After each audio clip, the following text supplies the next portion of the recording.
Good afternoon, good evening, good morning, whatever time of day you've chosen to tune in.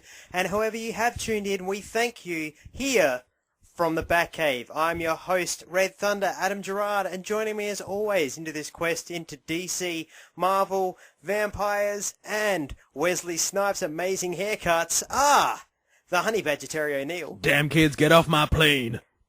The Dad Knight Braden Ahern. Fuck Oatley City.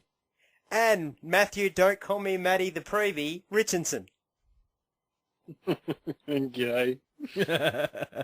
And how are we this week, gentlemen? Not too bad. Good, man. Yeah, We've had some ups and downs. it's not. I'm great. I'm fantastic. I am the Prozac of this show today.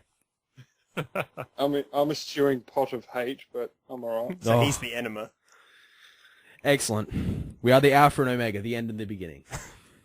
As it would be. Somebody's going to bleed from their mouth then by the sounds of it. And let's just check in. He wasn't here last week, so evidently he's built another tinfoil modem. How is Leanne Yu week 3 over there probing? Struggling big time. I'm still alive. I've managed to escape the island for a period of time. I don't know how long that's going to last, as the island I went to is actually smaller than the one that I was originally on. So It's an amateur move. resources are limited. No, I stowed away upon a boat. Good work, man. Cool. I didn't have a directory as to where this boat was going, but apparently it was going to a small island, so I just kind of like royally fucked myself. But It's alright. So now instead of being on Leanne Yu, you're on Leanne Pugh. That's what I'm taking from this. Yeah. And just so that you know, so, Leanne something Pugh like is that, actually a volcano, so good luck with that. lovely. Thanks, guys. I feel so loved. Well, you shouldn't, because we Anyway. hate you. Now, Yeah, well, on to this I'm week just on... being sarcastic. on to this week on TV. My name is Oliver Queen. After 5 years in hell, I have come home with only one goal: to save my city. To the rest of Starling City, I am someone else. I am something else. My name is Barry Allen, and I am the fastest man alive. A friend recently gave me the idea for a new name, and something tells me it's gonna catch on. James Gordon. Alfred Pennyworth. We're gonna get the guy that did this, sir. New boy, are you? You'd say. Good luck, mate.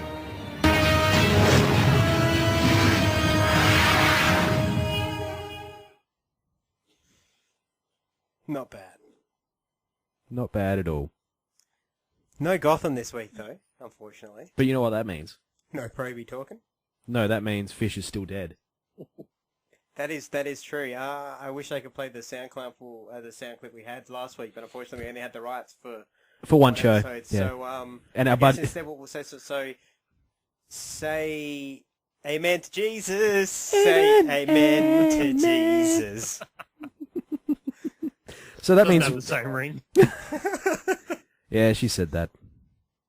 Well, if you liked it though, you put a ring on it. So I don't know what her problem is. Yeah, well, bitches be tripping. That's true. Bitches do be tripping. This is true. That means I have this funny tingling that it's me starting the recaps. Is that correct? Yes. Ooh, yeah. Ladies and gentlemen, episode 22, Rogue Air.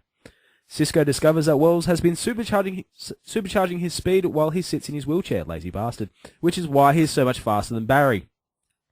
The particle accelerator is activated and when the team realizes that Wells has been at Star Labs the whole time, and he has repaired the accelerator.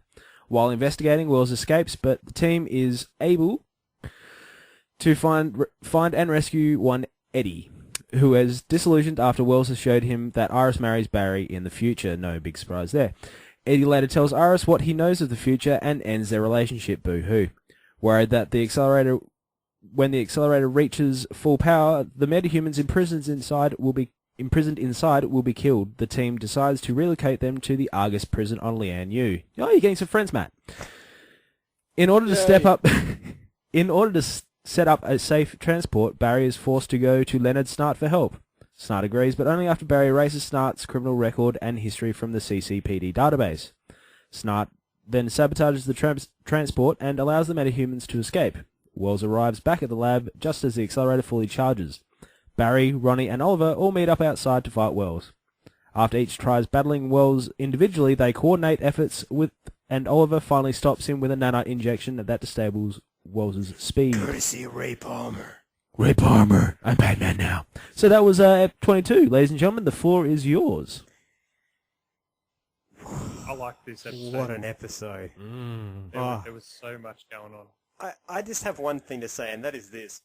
I bitched about this show for 15 solid episodes. Yeah. About how the writing was lazy. It was formulaic. It was by the numbers and they needed to pull their fingers out of their asses. Well, I got something to say about this. Well fucking done. That's how you write an episode of TV. It was damn good. That was sensational. And that last 5 minutes fight, I think I've watched 10 times now, and I just am blown away every time. I fangirled the fuck out when that happened. I squealed a little bit. I got very excited, and when Wells' bloody suit popped out of his ring, I damn near popped out of my pants. Yeah. People can't see that Yeah, action. Yeah. You can't deny that. That was beautiful. It was a solid episode. I thoroughly enjoyed it. Mm-hmm. That was a rock hard episode. Oh, mate. I'm still rock hard over that episode. That episode was just absolutely incredible. Yep, it was phenomenal. It was good. It was great on every level. Like, that's the thing. And can I actually just give out an award now? Is that okay with everyone? Well, I was thinking because think that's we have probably reached fair. finale time, Mm-hmm. that Or am I peeking? each episode, Yeah. we're going to give the awards to at the end of each episode this time. Okay, cool. As opposed to one cumulative one, because I think that we're each going to have Barbara's and Cranston's from Flash, Arrow, and the movie. Excellent. So, is it cool if I give mine out Can you now? give yours now? Sure. All right, I'm going to give mine out, not necessarily to an individual, but the forethought of the CGI team, and it's for the ring pop. It was phenomenal. It was cleanly done. It was, it was quick, but you could tell that they slowed the filming down so we could actually sort of grasp it.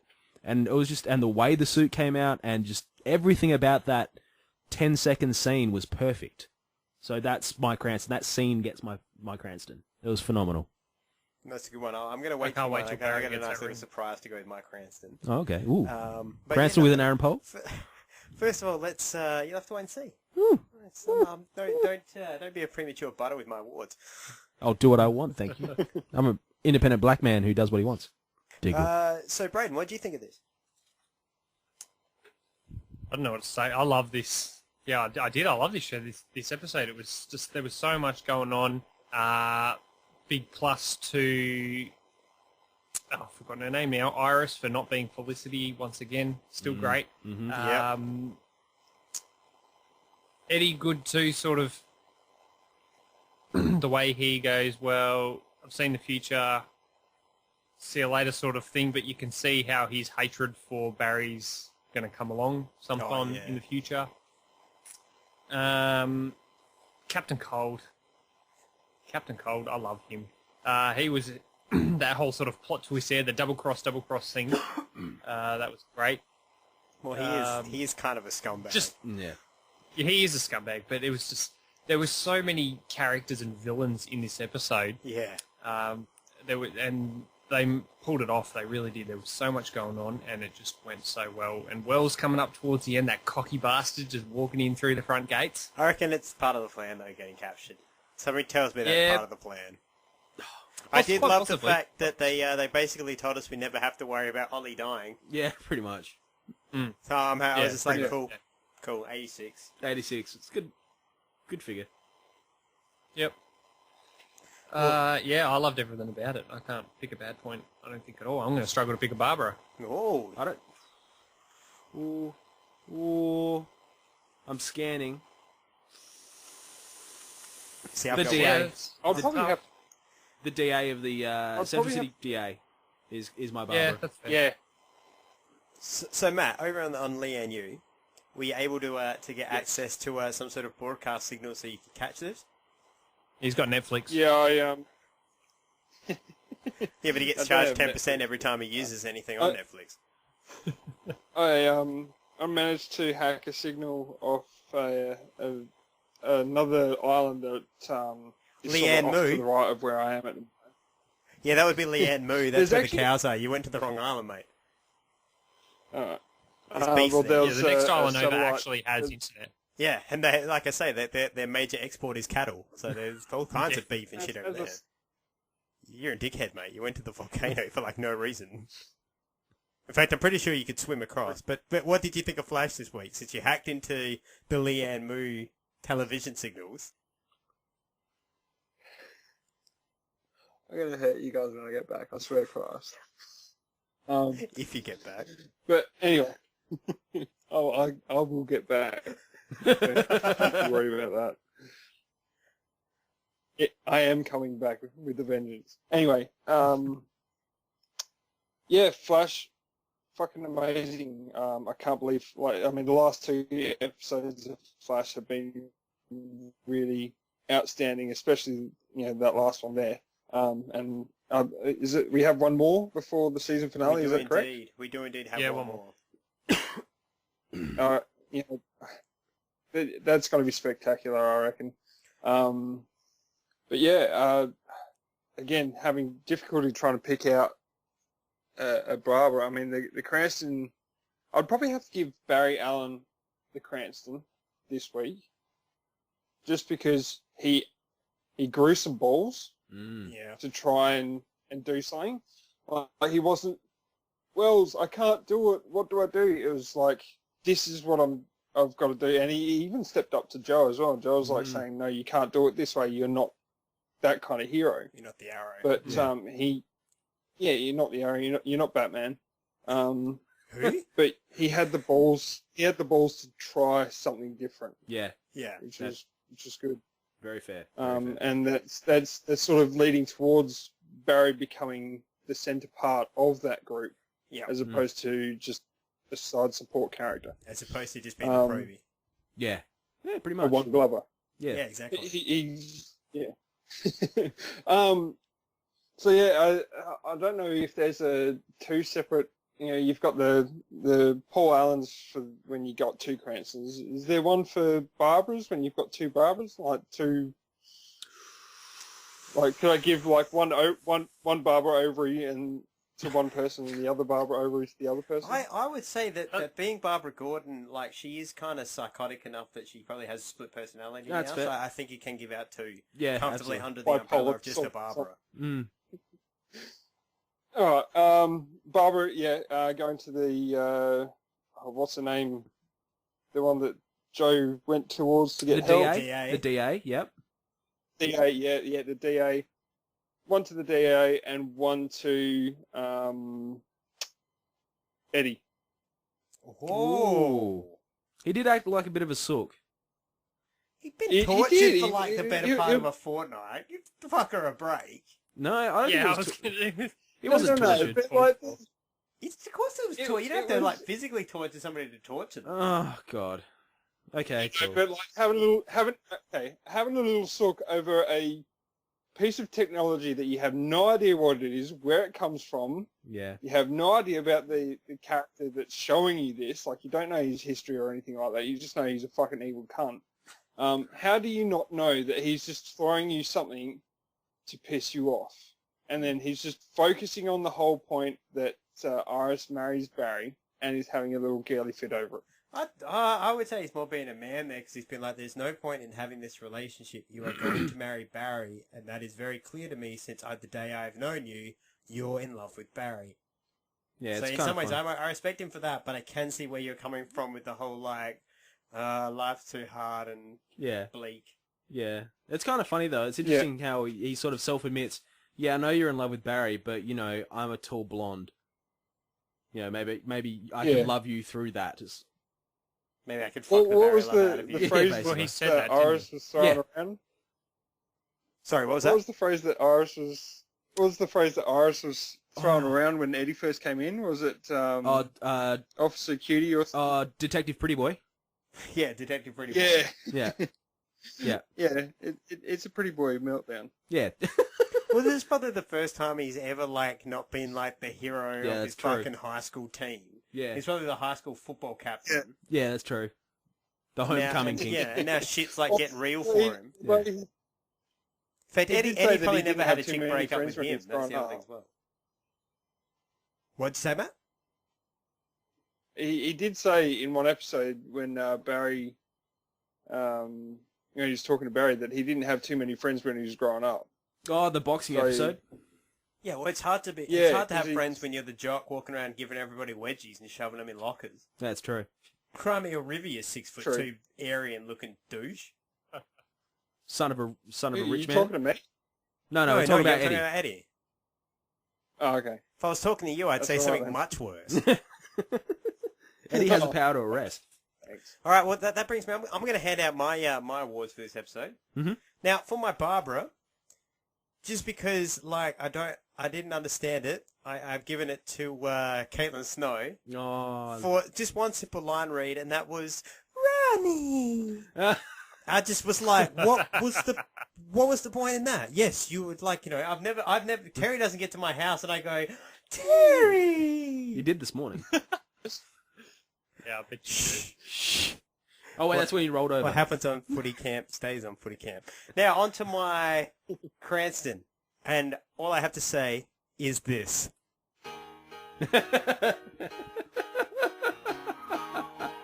Yeah, actually, that was so cool. Wait, that's a really good point. You're as cold as ice. You're willing To sacrifice our love. That's right, my Cranston this week goes to Captain Cold for not only being a hard-ass, an anti-hero, and a hardcore villain, but for playing a fucking background song from the 70s while he told Barry to kiss his ass, give him his gun, and do what he told him to do.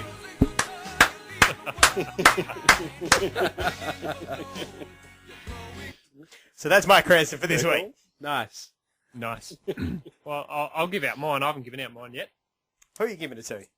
He'll give it to anyone who takes it. Well, my my Barbara was going to Captain Cole. You're back! Why? Just for frying that guy's face off. What a douche. He owed me money. But that's part of his character. That was awesome. And then my Cranston was going to Captain Cole. You're as cold as ice. You're willing to sacrifice our love. Please expand.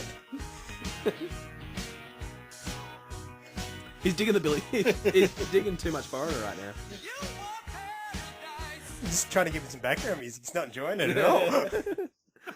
He's not that type of hero. He's the dad No, nut. that was it. That was all I had. So why are you giving him the Cranston? Why am I giving? He was a great character in this. I mean, he's a great character all round, but just he's very, very calculating, and I don't know. His whole plan was quite, I guess, bigger in this episode, and I really liked the way it unfolded. I do wonder, however, the first thing he asked Barry for that he wrote down, Barry was like, "No." We never saw what that was. I reckon it was Heatwave. Yep. Give me back my buddy. Yeah. Or either that or Barry's Yeah. sperm. Where's Heatwave? 'Cause didn't Heatwave get captured? I'm sure one of them got captured. Or did Glider? Yeah, Because we haven't seen Heatwave. Heatwave since they got If he arrested. got captured, he would have been in the. Oh yeah, of course. No, but he wouldn't need to be because he doesn't have the gun. because he's not a metahuman. Yeah, he's just a dude with a gun.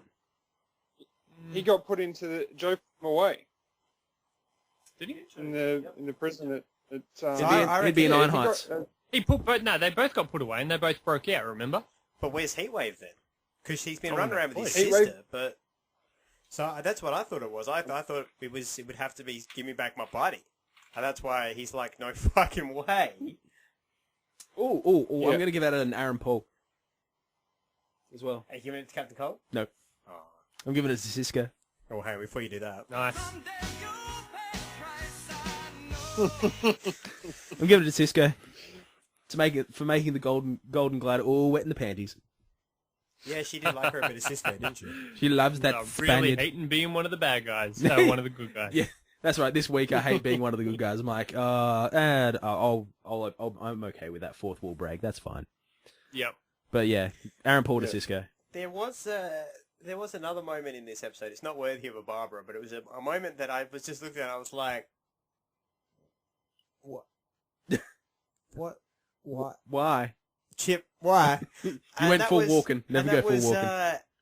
They end the fight and they knock Wells out and then all that, and then Ollie's like, all right, dude, I might need a favor, and Barry's like, yeah, man, I'm fast, I'll do that for you. And so Ollie's like, all right, see ya. And then Firestorm just nods and like runs off to catch up with Ollie. Like, Skips off. Yeah, just prances off, and it's like, where are you going, dickhead? You didn't have to go back anywhere. You can go have sex with Caitlin right now. Just split in half. What the fuck are you doing? But just the way he's just like, to go hang well, out I better with go his talk cousin. to the millionaire. That's That's my cousin, you know. Oh, Caitlin, He's my ride. Is my right.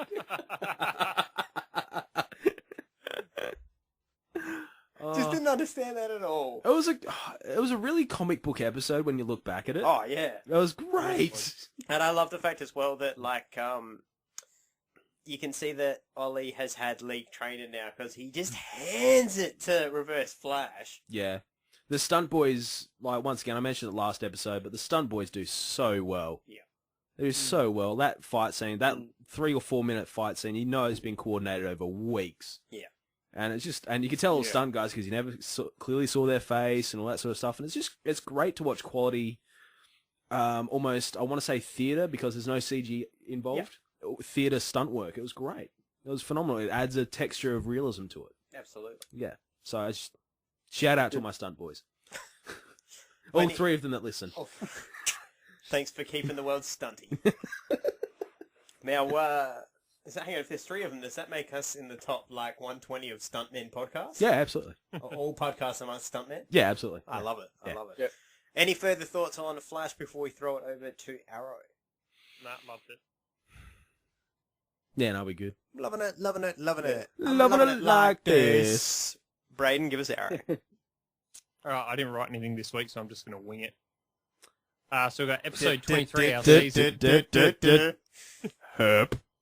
Derp, derp, derp, derp. Episode 23, our season finale, titled My Name is Oliver Queen. So I believe we opened up this episode with Team Arrow awakening from their so-called poisoning in Nanda Parbat, whilst Oliver, Nissa, Ra's al Ghul and some of the assassins are on a plane headed for Starling City to unleash the Alpha Omega. Plane loses a couple of engines because it's been sabotaged. Raz, derp. Taragaragaragamoy. Accuses Nissa for it straight away, and Oliver intervenes, revealing that he is indeed My the name Queen, and my name is is Oliver Queen. And I was pretending to be in the League of Assassins for 5 years. In order to do that, I had to become someone else. I had to become something else. Dun dun dun dun dun dun. Derp. Imposter. Sorry. Let's continue, Brad. All right. So fight breaks out. Raz escapes with the Alpha Omega, and Oliver crashes the plane with Nissa. Team Arrow just walked down the street back to Starling from Nanda Parbat.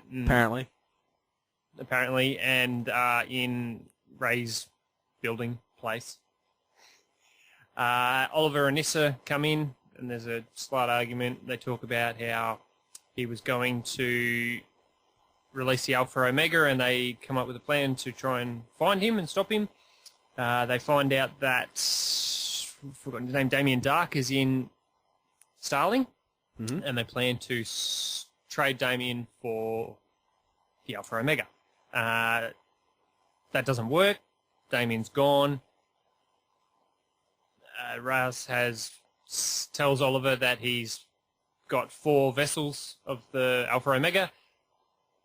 The team splits up to find it. Oliver meets up with Raz and they fight. He kills Raz. Really easily. Just like... Yeah, he kills Raz. Just like, see you, bitch.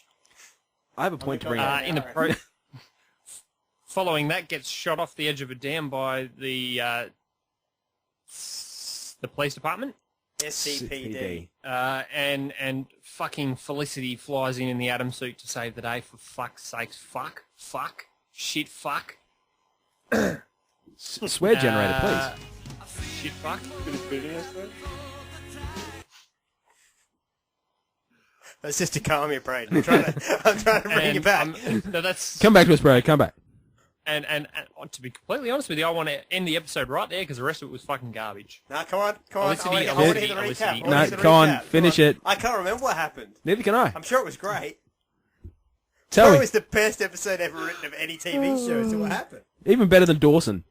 Hey, Tell me We need why to learn you don't and- like the way Flash ended. Tell me why you don't like the way Flash ended. Tell me why you don't like the way Flash ended. Don't you like to see Ollie and Felicity drive Ive away? Considering you just screwed up, you were all saying the way. you meant to say Arrow ended, not just Flash. say Flash. Oh, did I say Flash? Whatever. Yeah, you said Flash like 6 times. I don't care. I do what I want. He's an independent black Yeah, man. Oliver goes, you guys are all looking after the city. You don't need me. I want to be with Felicity. They drive off into the sunset, and Malcolm becomes Ra's al Ghul. Yeah, that was shit. Yeah. That was really shit. Hang on. Maybe my brain was trying to keep me in a happy... Yeah, exactly. Maybe my brain was trying to keep me in a So- happy place. See, that's why, Braden, you can't smack your head on your microphone if you're not a pro at it like me. You'll give yourself a concussion. I want to hear Matt's comments before I go into mine. Yeah, go on, Matt. Furious about this episode. Absolutely furious. Many points. Well, let's start with the inability of being able to depict how far things away and how people travel where from their first Says the guy who destination to jumped their on a next boat to a destination. volcano. Anyway.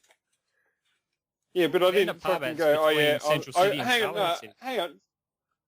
I mean, it was just All like, in Vancouver. I crashed the plane, all of a sudden I'm in Arrow Cave like 5 minutes later. I Anyway. just want to point one thing out to you. Um, John Diggle was there, which means that anything is possible. He's fucking John Diggle. He probably just built a plane I'm out gonna of say- dirt. you're gonna hate me when I give out my Barbaras. Absolutely gonna hate me. But anyway, you hate me anyway. You Matt, fucking set me I can still throw you off the show. show. How do I hang off on one person in Anyway. a Skype call? Anyway, and the ending, that was the biggest crock of shit I've ever watched in a hero or superhero fucking TV series, movie thing, whatever. Really? That was like The biggest crock of shit ever, because biggest I've got a crock of counterpoint to that. shit. I've got a counterpoint to that. And that is that all you did when you watched that last week or this week was just rewatch The Dark Knight Rises, because it's the same fucking film! It was just The Dark Knight Rises! Legitimately. You want me to go over this? I'll go over it for you. No. I get it. But The Dark Knight Rises was a better film than fucking This episode. Arrow's ending, though. Okay, I see your point, Adam. I agree with you. It's The Dark Knight Rises, but this was like, you know, the toilet paper that Superman used from that set, and then like they smeared the fucking ending onto Arrow.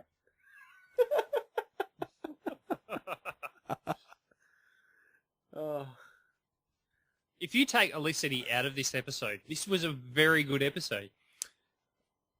Do you want? Yes. I want to go last. I have blood coming from my ears right now, so I'm just going to let you speak. Okay. I actually liked this episode. All right. I did. I liked it, including Felicity. No. No. Yeah, I Hang did. on, before you No. get it, before Okay. you say anything, I just want to say one thing because I called what you're going My to say. bad. Yeah, you did call it. Yeah, you did.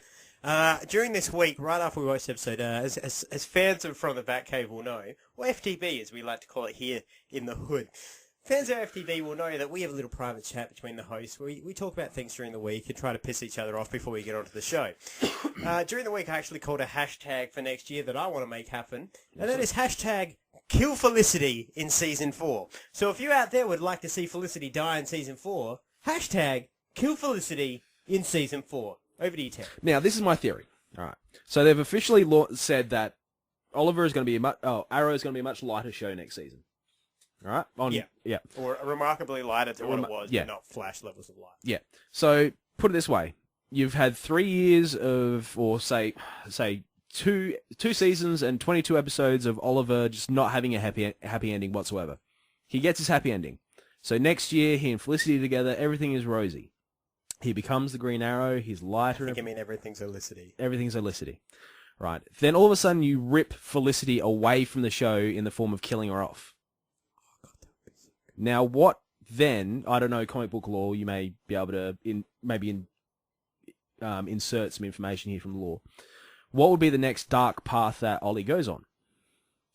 So this is the idea that I have. So basically, if he is with Felicity for a season, maybe in a season and a half, and then he goes down a very, very dark path, he's lost like another person that he's loved, considering the only person who he truly loves is Thea besides Felicity. Yeah.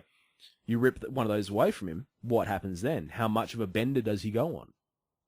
This is the question. So season 5 might be just ridiculously dark. But the problem with that is that if you've got to have the controversy, because he's got to end up as Green Arrow. Like comic book Green Arrow, who is a liberal and somewhat lighthearted, but still obviously a hero. If you keep killing people, I don't know how you can have him. If you kill off Felicity, so I don't know what. But if you kill Felicity, like how do you bring him back? Because that's going to take him. Absolutely, he's not going to become happy. How do you then bring him back? Well, that's the thing. I mean, do we start getting the Laurel love story in season 6 or 7 or something like that? So I don't know if there's or any. She runs away when she finds out he's had a child. That could be it. Child out of wedlock. Maybe, could be it. I don't know, just thought of that, yeah. Being a good, wholesome Jewish girl that she is. Maybe. So, I mean, that's just it. I mean, is there another dark, like, lore-wise? Does he go through another dark period? Like, we know the Supermax story. It's we know his death period is the dark. Ollie's dark period is his death and rebirth. Yeah. That's the so, really, really dark one. Baby Ollie dies even. Or the other dark. So, the dark one I could see them taking down would be Thea's drug. Mm-hmm. Now that she is Speedy. Mm-hmm. And Speedy is the heroin addict, and she's been a heroin addict in the past. So you can actually see that becoming. She goes through relapse, yeah, absolutely. So particularly without Ollie there, she now has the stresses of being the hero. Absolutely. So that's just it. I mean, for me, I actually didn't mind that because every once in a while I like seeing that sort of campish ending to a season. Well, like he finally gets his happy ending. I have a theory on what we're going to see next, at least in the flashbacks. So if you bear with me for a moment, I think I might have cracked the code. And it's this. I think that next season's flashbacks, season 5 is the last year before he goes back to the island and gets found. Mm-hmm. Now, I know he's all long-haired and whatever else, but all that shit's still growing at the moment. I think season 5 is the Russian season. Okay. I think next year in the flashbacks, he makes it to Coast City because he knows how to pilot a plane. Oh, yeah, this is true. Right?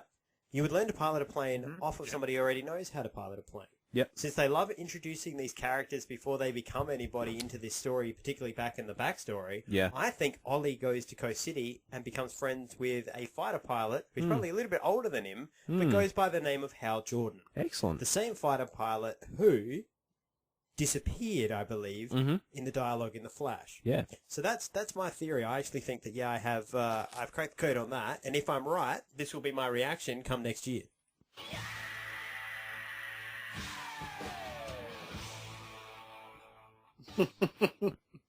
So yeah, no, that's just my theory. I didn't mind the episode for the Alicia. I think it was overly corny that she arrived in the suit. I mean, you could have just sent the suit. I hated that. So you could have had a like since you defend Felicity, you can fuck her. One episode out of 3 seasons. Sorry? They did that in Iron Man 3 already. Well, see, that's what I was actually saying. Since we've made heaps... The suit could have just controlled itself. That's what I was saying. We could have had that Avengers Iron Man moment because we love comparing Ray Palmer to Iron Man. The suit itself could have actually just caught... I'm actually going to jump in here with my my barber for the week. Yeah, absolutely. My barber for this week actually goes to Felicity for that scene. Yep. Simply because, like...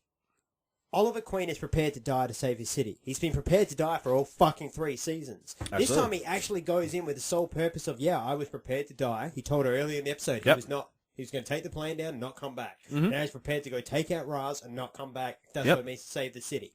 Then she's all like, Ray, can't you just go and get in your suit and save him? And he's like, no, because it's one person against millions. Yeah. And Oliver would think the same thing. You dumb fucking hose beast. Yeah, absolutely. But instead she's like,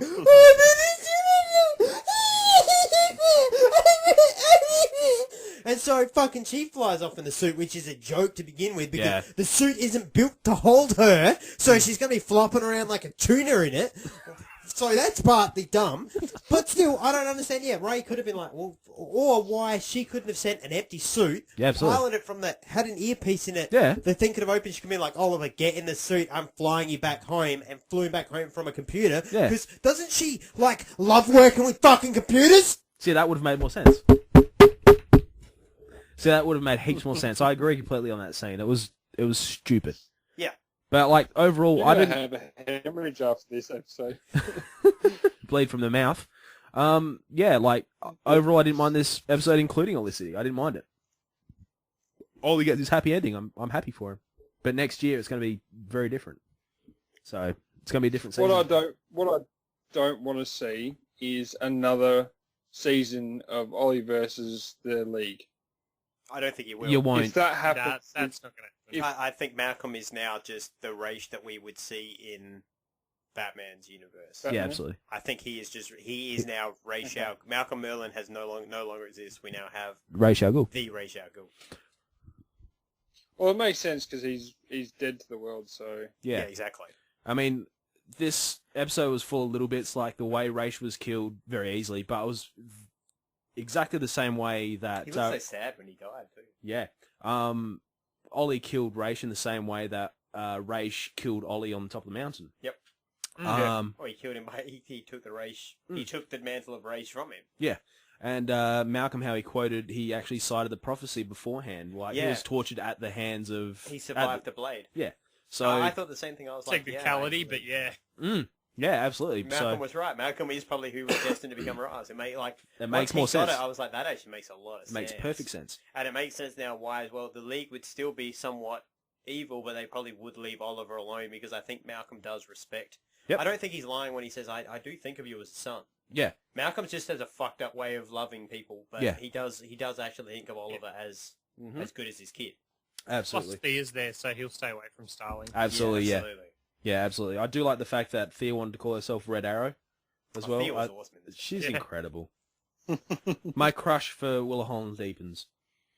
So, and her in although leather, she did oh my sort of god. stand around like a stunned mullet when all the people were dropping around Diggle. Yeah. When Yeah, she did. she was sort of It like was her first what- act, right? It's stumbling her first around like a act. stunned mullet. She was like, what? You always fuck up on your first The date. main problem I had with this ending though was that pretty much the copy I saw, straight after the episode ended, they aired the preview for the DC Legends showcase. And let's backtrack a little bit. So this is what I see back to back. Ollie in a car with Felicity, or Felicity, whatever the fuck, the blonde bitch with the glasses. Computer bitch who can't use a computer apparently. And Big Tits McGee. they're in the Mr. car. She Daniel doesn't have big Scott. tits. Come on. The big boobs, actually, She doesn't have. She's got like B cups, man. Come we just like to call it Big Tits McGee. Just go with it. on. Regular size. Tits McGee. Standard tits McGee. Okay, there Sit you go. next to Ollie in the car. Standard Tits McGee. Anyway. Anyway, so that's She's happened. the inverse Abby. He drives off. He drives off with standard chest McGee right into the distance, and then immediately I'm like, oh yeah, that pissed me off. Then immediately they cut to this like coming soon or whatever from DC, and he's like, my name is Oliver Queen, and it cuts to a shot of him in the fucking hood being like, you people are gathered here because I need an army, and it's like, yeah, you totally retired that shit forever. Man, woo! Way to let the retirement. Look, I watch a lot of wrestling, so I'm pretty bitter and jaded when it comes to people saying they're retiring. Yeah. Because those motherfuckers are like, I'm retiring. Then the next week, yo, I'm here for another match. But that's what it felt like. I'm like, bitch, are you wrestling retiring here? Where you're just like, I retired and I'm back. WrestleMania or some shit. Let's fight. I do I love that. retired retiring. I do. Yeah. Actually, I want to bring up DC Legends later on in the show. If That's cool. fine. I just, Absolutely. as I say, I just thought that was for me. I was like, Yeah, that's cool. Nice ending, fuckheads. Good It'd be timing. like next week. Let's say next week ends with like Barry going back and like saving his mum in the Flash. Like he's no longer got the powers of the Flash. Then it comes with next season on the Flash. I'm the fastest man alive, and I've always had my powers, except for that one day. But then it was okay because I got them back immediately. Thanks to, like, what is it, Oliver Queen's dad, who's now Batman. You know, anyway, Paradox. I don't reckon we're getting Flashpoint Paradox till season 3 or 4. Just adding on. I don't Because know. you'd have to destroy- I wouldn't mind seeing like tomorrow's episode or next week's episode of Flash where like his plan all along was for Barry to go back in time and stop the murder of his mother, and then like fuck everything up. Yeah. And then the end of the season is just like he comes back to his timeline and everything's fucked. Yeah. No, I think the end of this season is that Barry gets over there, his mum's dying, and she's like, "Don't save me. Yeah.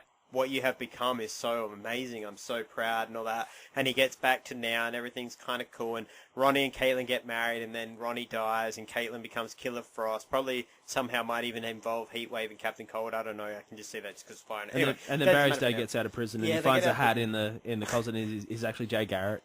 That's not going to happen, but you can keep that dream alive if you want to. Anyway, Good. so glad. everything kind of resets and gets normal, and Barry's all like, "Yeah," and then suddenly British guy walks in, he's all like, "Yeah, hey, I'm Rip Hunter, and like some shit's about to go down. I need you to help me assemble a team, eh?" And that's how it ends, and Barry's all like, "Wow, you want to assemble a team and it has a hot tub? Cool." Barry, are we at the end of Arrow now? Anybody else? Anybody else? I'll give out my awards. Yeah, that's what I was alluding to. Okay, fair enough. Well, I'll give out my awards then, shall I? Absolutely. Do it. Do it. Barbara Felicity. No. Every single second of Felicity in that episode, Barbara Gordon. Fuck her. Fuck her and her regular-sized chest and her fucking voice. And that music doesn't fit my anger right now, alright? Jesus. No, yeah, I think you got a good point. Is that a Barlicity? Barlicity? Yeah, that's true. You're giving her just a Felicity, standard yeah, Barbara, or yeah. are you giving her a Felicity award? Oh, is I'm it giving her a Barbara combined and a every Felicity match? award. She can have both. Ooh, She can have she can just fucking have a get fucked award. Braden had...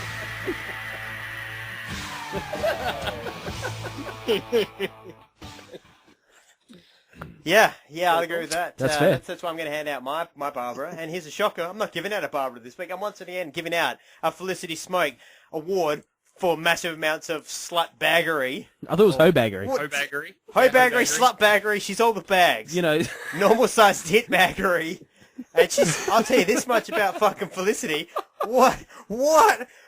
Fuck me, bitch! You broke up with Ray, then you start macking on Oliver in front of Ray, then you talk about how much you love Oliver, it hasn't even been a fucking week, let the body go cold, then you may as well fuck him in front of Ray at the end, then you turn up and you're like, "Hey, give me the suit to save him because I love Oliver Ray. Ray, Help I me save Ray." need a more high-def camera, please. You hold it for me at this angle. Fucking just Felicity just needs to fuck right off, that's what I have to say about Hold that. my hair, Ray.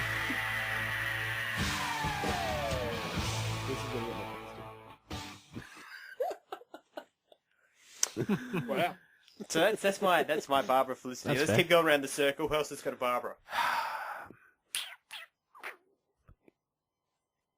Barbara's going to Nissa for me. Which is a bit fucking useless this week. Took down 3 standard guards. That was it. And went, did "Oh, wonder I've why trained when they you well, haven't I?" Get out. I did wonder why when they busted into Ray's office and she's got her bow and arrow out on everyone, they just tried to help save her from Ra's al Ghul. Like, why is she pulling a bow and arrow on him? I like how commanding, like, you can tell that's a real husband and wife relationship as well. Like, Oliver just reaches up, just put down the bow, you stupid bitch. Just stop. Just Down the stop. kitchen Go knife. on, my pants. Make me a sandwich.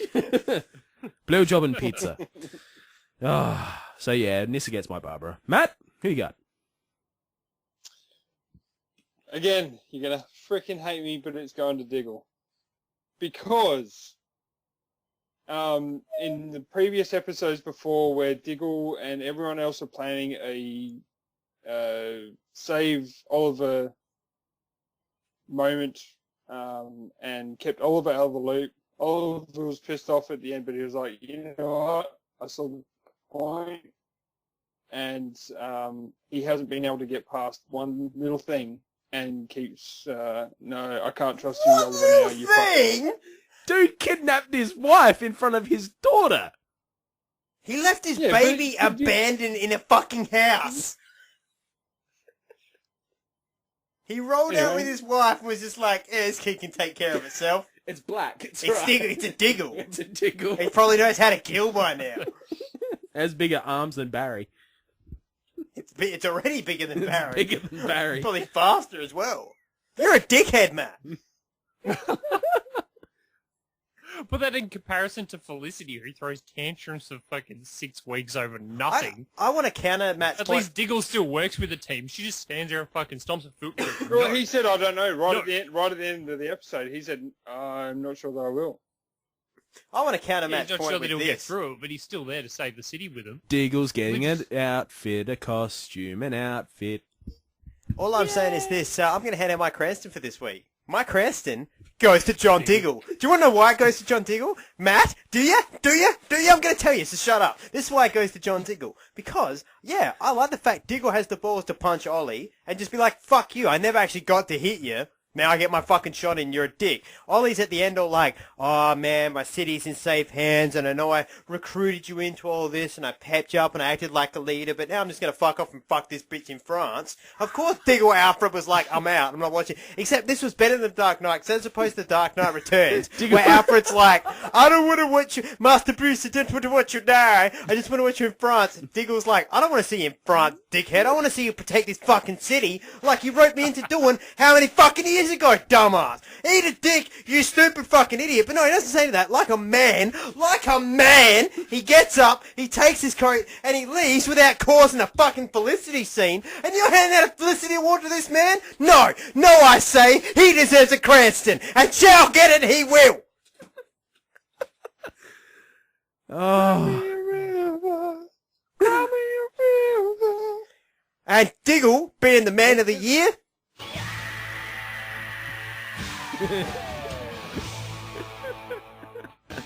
Oh, God. Who gets your Cranston, Matt? I'm not sure I want to say it anymore, because if he's going to have a little girly fit like Felicity over there. New term, Felicity. Pulling a Felicity. That's our new term. You've pulled a Felicity. Well, yeah, that's Yeah. fair. that's right, I can pull a recast and get a new Felicity Proby. Except the difference there was there was reasoning.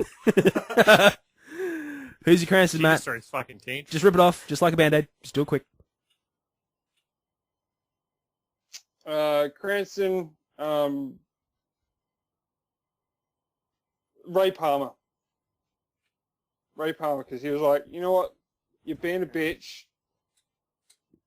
Let's just save the city. Forget Oliver. He's Yep. one dude versus an entire city. Stop, take your little fucking, change your tampon. It's clearly overdue. And just fucking help me fix the city. I agree with you, Matt. I agree with you.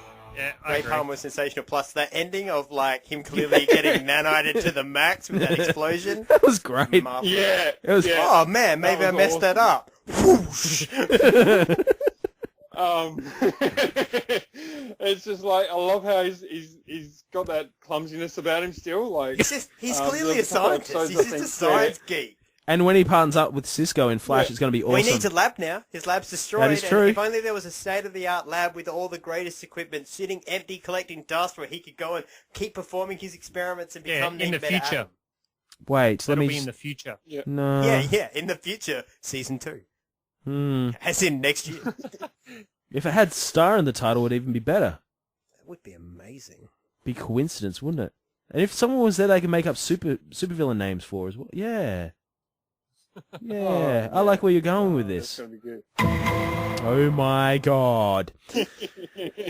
So, I Braden, who can't gets your wait till Cranston? It doesn't happen. Oh, who gets my crown? I'm gonna late jump and go with the Ray Palmer as well, because he meant business this week. He was all business. He was all And he man. had pink eye again. He's always got pink eye. Yeah, No, pink eye only back. certain episodes. He had It's pink when eye it's- right at the start. Pink eye. He woke up and he was like, "Oh shit, pink eye." Oh shit, I'm stoned still. He's not Barry. It's Oliver's wiping his ass on Ray's pillow, going nah, nah, nah, nah, nah. That's disgusting, but something we do. Maybe Ray's got a jar full of farts, and he just every now he just wears it like a gas mask attached. Yeah, he's to got it. like the German gas mask. And he Yeah. puts it on, and he's like, "Oh yeah," but he basted in it too much with his eyes open. Okay. So my Cranston Sit in the sauna. for Aaron Pauls. You guys have a hot tub? You guys have a. You guys have a Felicity fart jar?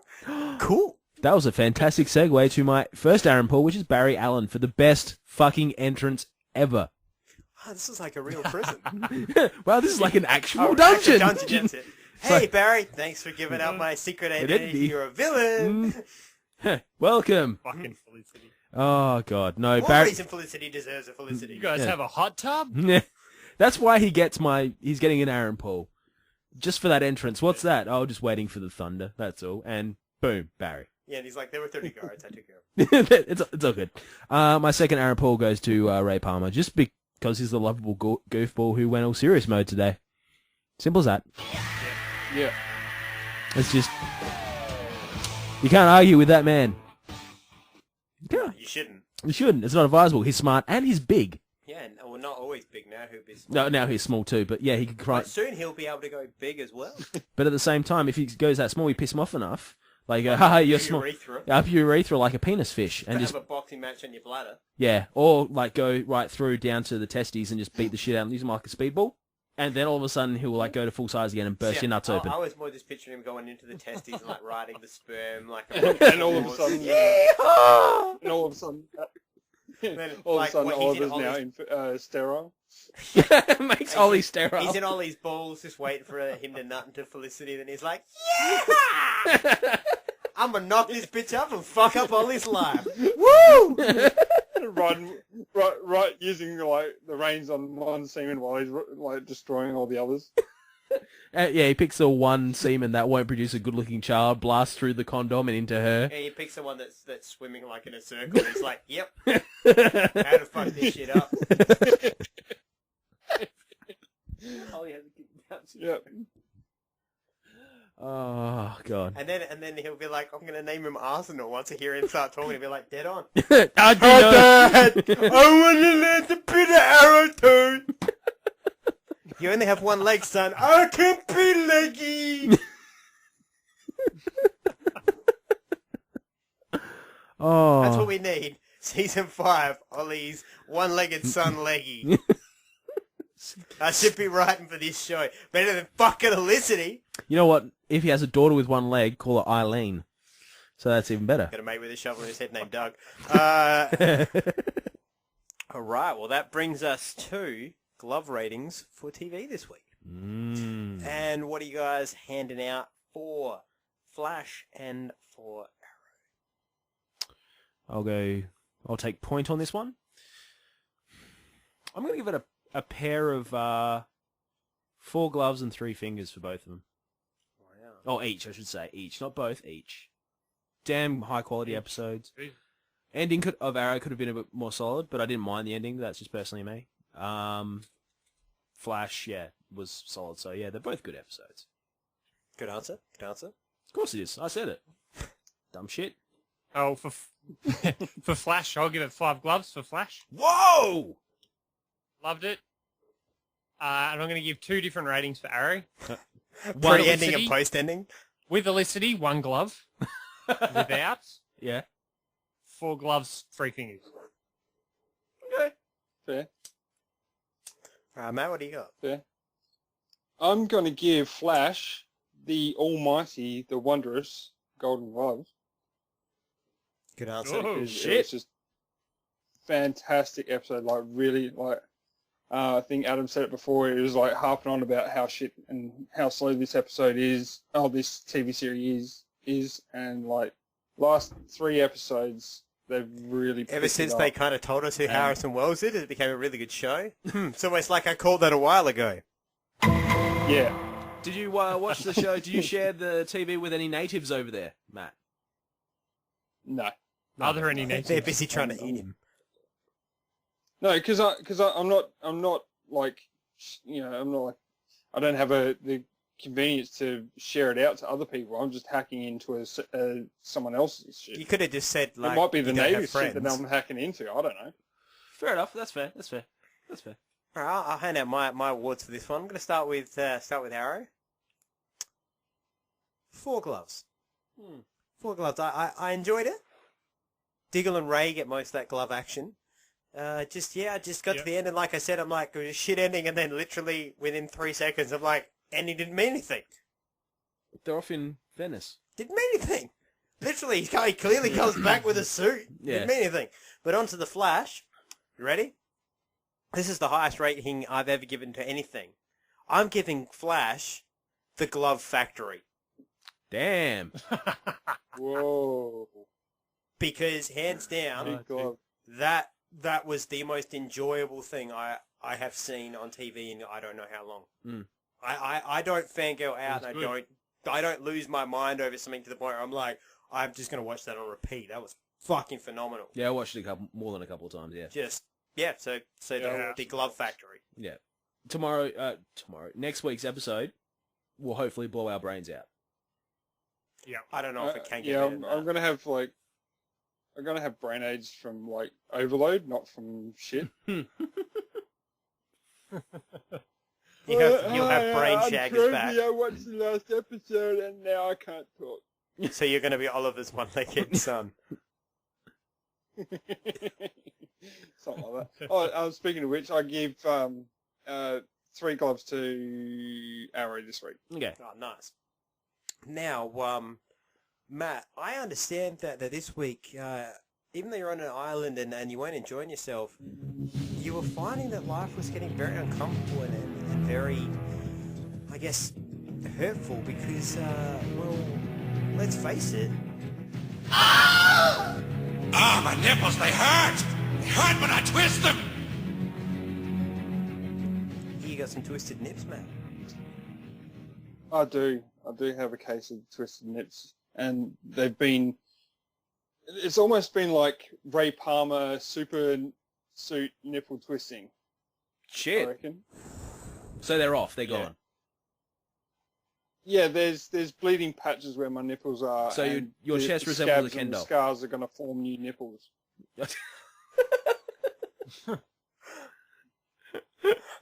Yeah. Wow, your nipples got The twisted so fucking- hard you've re-nippled. Yeah, pretty much. So your nipples are much like the teeth of a Band-Aid great on. white. They just regenerate. His nipples are Time Lords. So what is it? What is it that has caused your nipples to get TARDISes and travel around the world, saving us in time and space? Well, firstly is like, okay, there's been 2 significant plane crashes in these episodes of both Flash and Arrow this week, and if I'm not mistaken, they are the exact same plane or the same plane type. It's the same plane type. I thought that And I both thought the have same thing, They but not both two have different engine planes. failure, and I think if you actually watch closely, the one that fails on Arrow first, the first engine that fails on Arrow is the same one that gets fucking taken out. It's the same. on It's the Flash. same animations. It's just not meant to be the same plane. But yeah, you're right. I saw that too, and I was like, because first I was like, that's really cool that they tied that together, and maybe that's how Ollie turns up and whatever else. But I was like, oh nah, he just crashed a plane. I think that was just a flaw in the airing because it was meant to obviously that Arrow. The Flash one was meant to air last week. So we should have seen Flash's plane crash last week and Arrow's one this week, not back to back, to be like, hey, that's the same fucking plane crash. Maybe that's why there's that 1 week delay now. they foresaw that, so we're like, shit, we need to delay this so they can't tell that we're using the same fucking CG. That's a fair call. So that fucking annoyed me. your issue And, is like, continuity. It almost looked it was going to be tied in. It almost wanted to be tied in with each other. You're like, oh, yeah, that's how Nissa and Ollie get there. Cool, I can get that. But no.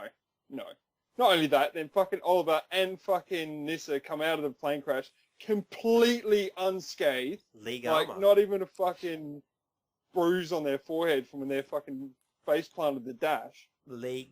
Even skull though he said conditioning. this is going to hurt. Yeah. Yeah. Oh, it's gonna hurt. Oh, A wait, we're forceful fine. re-entry Oh, always hurts. Both parties. That was fucking. That was crap. That's fair. That's a fair call. So your You issue is shit at yourself. your issue is continuity this week. Continuity this week, and the fucking episode, the ending of like the Olicity in the fucking Porsche going, this might sound stupid, but I'm happy. Oh, crap! Fuck off. Not this again! That's how I felt. It's just- it was fucking horrible. fucking horrible. You know, I may as well have been watching fucking Neighbours. That is true. That is true. Yep. Well, And now for this week's edition of the DC Directory. This week's hero, Adam Strange. An adventurous archaeologist, Adam Strange had only just discovered the lost Incan city of Carmunga when he was suddenly struck by a zeta beam that transported him to the planet Ran. There he fell in love with Alana, the Ranian woman who first discovered him. Strange befriended Alana's father, Sardaf, the zeta beam inventor, who furnished him with highly advanced weapons and equipment.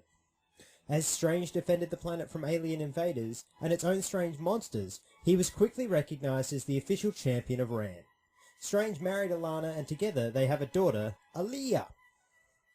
Adam Strange is a born adventurer, but his role as Ran's protector has tempered his bravado with responsibility.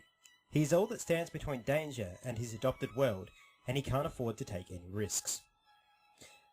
Strange's father-in-law, Sardaf, has equipped him with advanced Ranian technology, from spacesuits to jetpacks to ray blasters and hard light displays. Adam Strange does just fine without superpowers. Strange's first and greatest allies are the armies of people of Ran, but he also has many friends among the heroes of Earth. The Justice League has even come to Ran several times to assist Strange. Bonding during their year-long space voyage together after they were stranded in space, Adam Strange has become close friends with Starfire and Animal Man.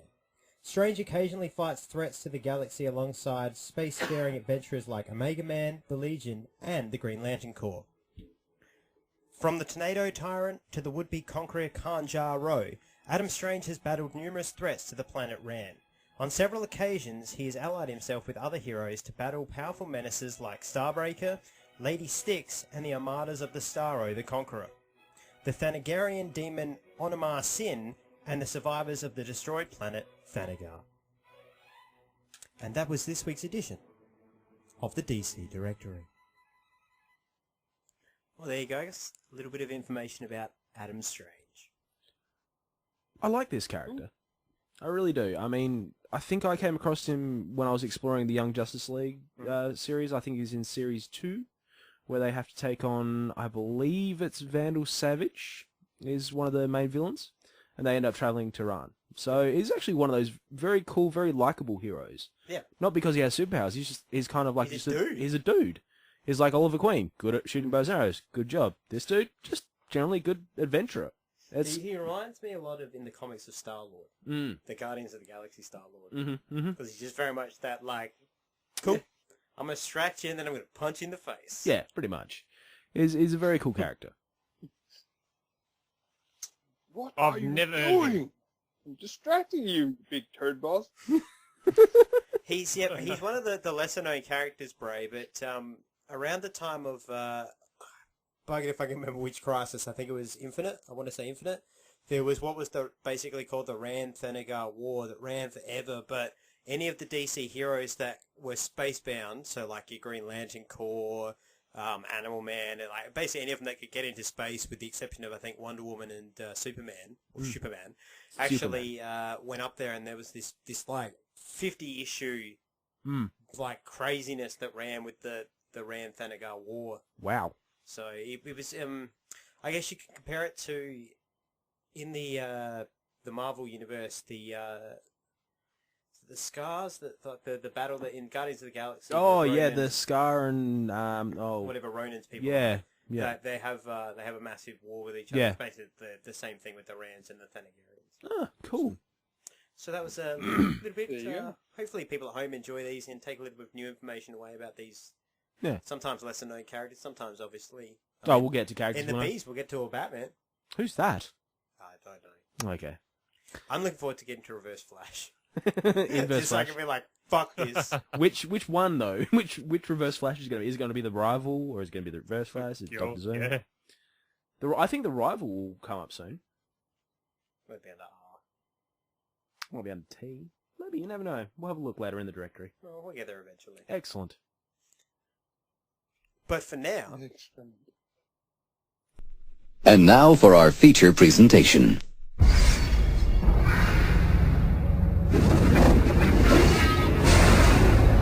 There's a world beyond the one we know, where the powers of darkness fear nothing but one man.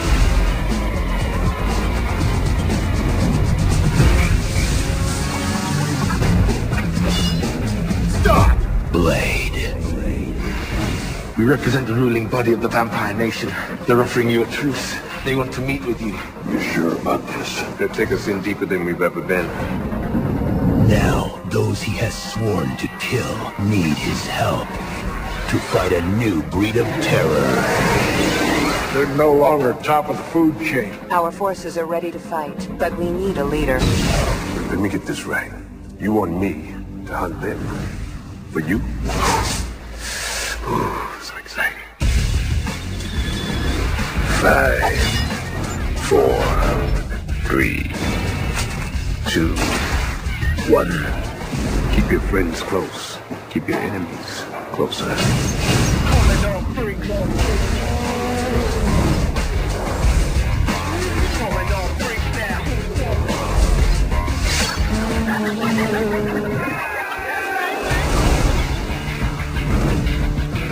Here I am, Blade. Wesley Snipes. Not know who you are messing with!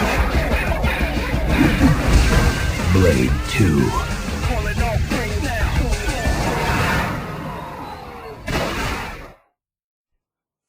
That's right. This week we continue on from last week's Cinco de Mayo. No! What am I talking about? Cinco de Marvel. I got too Spanish there. I looked over it, I went full Bane, and it clearly gave me brain damage. This week we continue on with Cinco de Marvel with Blade 2. 4 years after scoring a box office touchdown with Blade, actor Wesley Snipes returns to portray the Marvel Comics character again in this sequel that teams him with Mexican horror director Guillermo del Toro. A half-vampire, half-human hybrid, Blade is a merciless vampire killing hunter bent on destroying the bloodsuckers that feed on humanity.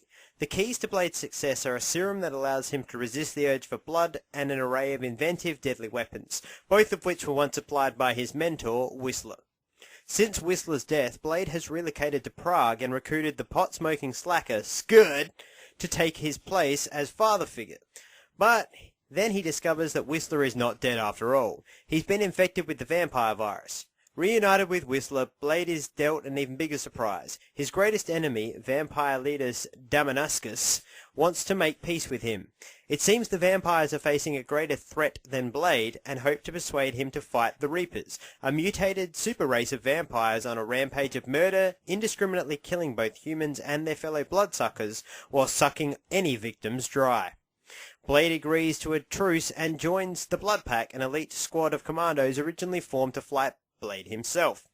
Soon the vampire soldiers discover that the virus responsible for creating their enemies is spreading rapidly and can be traced back to a mysterious Patient Zero. Blade 2 co-stars Ron Perlman as basically Hellboy without the Hellboy makeup, Pretty much. and is quite the film. Gentlemen, take it away with what you thought about Blade 2. I love this. I love this movie so much. It was great. It was fantastic. This was better than the first, I think. Oh, yeah, absolutely. I think it was less of a horror movie than the first. Yeah. Mm-hmm. Like, I watched this and it felt like, I didn't know Guillermo It was del more Toro. comic booky. What's that? Comic booky? It was more comic booky. Yeah. Well, I was watching it, I got to the credits. In the way which he was doing, like, his fighting moves and stuff. Yeah, well, I got to the credits and it said Guillermo del Toro and I was like, whoa, I didn't know that. That makes so much more sense now. Because it was just like, it felt like when I say it felt like Hellboy, that's not an insult. Hellboy's a great movie because it's a comic book hero movie. Yeah. And Blade, really, in this one, it doesn't feel like dudes are exploding into blood. It's literally just, I'm a superhero, I just happen to fight vampires. Yeah. Yeah. That's what's so good about this movie. And it puts a different twist on the whole vampire hunting thing as well. Yeah. So it's a great watch. Like, I watched it when I was younger. I think I was, what was this released? About 2002. Oh, how old was I then? So 13, I was about old enough. Are you old enough? So yeah, and I watched it first time when I was younger, and I found it a little bit hard to watch. But now looking at backing it, it's great. It's one of those. I almost want to call it a pop culture classic. Oh. Yeah, I can agree with that. Yeah, it's very. It really did sort of jump straight into it as well. There was no slow parts of the movie. It was straight into action, and it was action the whole way through, followed with a good storyline, good characters, good actors. There was quite a few actors. Oh, hell in there yeah. that I liked, like Ron Perlman, obviously. Yep. What's his name? Norman Reedus. I'm a fan of Norman Reedus, especially from Walking Dead, but yeah. Yep. I'm a fan of, I don't know if we mentioned him last week, I can't remember, a guy called Chris Christopherson. Yeah, that fella. He was pretty good in this. Yeah. I was surprised because I didn't really think that much of him last week at all, by memory, but this week, wow. My God. I think he was better in the first one than he was this one. Yeah. He did more in the first one, but he's more of a driving character in this one. In this one, he filled the role of kind of Alfred. Yeah. Very much so. Cantankerous comedy relief, because he was more around to be like, why don't you fuck yourself? I mean, put it bluntly, Chris Christopherson plays the gruff, almost drunken old man father figure really well. If I can just interrupt you all for a second, I've noticed something. What's that? There's very much quiet from a place there's not normally a lot of quiet. I'm suspiciously scared that he's going into some sort of psychotic rage. Matt, is everything okay? Not going into psychotic rage. I'm out of the 3 movies, this is probably my least favorite. Mm-hmm. And the reason for that is I feel that the first one had a better flow to it. Had a little bit, the storyline was a little bit easier to follow. Furthermore to that, I didn't actually know that this was a Marvel creation until we started doing Cinco de Marvel. And I was watching it purely when I first watched them. I love vampire movies and I love horror, and that's probably why I like the first one better, because it was more of a horror than it was a comic book. Okay. Yeah, we talked about that last week, that the first one is definitely horror. Yeah, we did, yeah. I wasn't here. Yeah, I know, that's why I was telling you. I was being nice and that was actually me being friendly and agreeing with you and informing you, you fucking cockhead. Cool. I was just about to say thank you, but, or not. Anyway, so yeah, I did like it to a degree, but there are parts of that movie that really annoys me. Again, comes back to flow. The choreograph in the first one was a lot more fluid, whereas I find that with the fighting scenes in this one, there's a lot of unnecessary pausing between moves. Like Blade will go on this furious, fist throwing frenzy. You're talking about the posing pauses. Yeah. That really shits me off. That. I think I actually know the reason for that. That's what made it feel comic booky. If I can just interject, Matt, I think I actually know the reason for that. It's because a lot of this choreography, I have a feeling, was done by a professional wrestler, because there's about 9 different wrestling moves I called in this, and I was like, damn, this is actually pretty well done. And so I think that's where it comes from, because wrestling does have what they call either rest spots or high spots, and the high spots are obviously the big moments, the rest spots are where you catch your breath, but there's the pause moment where you move into the next sequence, and I think that's what you were seeing is literally in wrestling, you have half a second or a second where it's like, okay, reset and sequence 3. And I think you're right. You don't used to, in most movies, you don't see that because they cut out the sequence pause and guys just hammer and like flip around corners and shit. And furthermore to that is I also, like my Kung Fu movies and... Oh, this was a Kung Fu movie. This was Wesley Snipes' fucking Bruce Lee movie. Yeah, and that's what I mean. Like, I like fluidity in what appears to be martial arts scenes. Like, if he is that talented and if he is that trained, then there would, Bruce Lee doesn't have pauses like that unless he's like holding someone down with a fucking tire iron while he's beating someone off with a fucking pogo stick. I now want to see the movie where Bruce Lee beats a man off with a pogo stick. Well, but I was just using random things that came to my head. But you know what I mean? He uses random inanimate objects. I know what you in mean. the I just had an amazing visual there that was just the worst porno I've ever seen, but somehow the most intriguing at the same time. I think you're onto money there, pogo porn. It's a hopping good time for everyone. Though, right? Well, what? Are you still there? Yeah, of course we're still here. What then would you have done to fix it? Do you think? What could you have done to make this more like the first one? The choreograph, and again, I like the horror side of it, I never really knew it was a comic book, so I like the horror side, the darker side of it. Yep. And the storyline of the Blood God and all that stuff. I've really enjoyed that. And I was kind of hoping with this one it would be like a more development into that, but it just turned into like a Whistler rescue.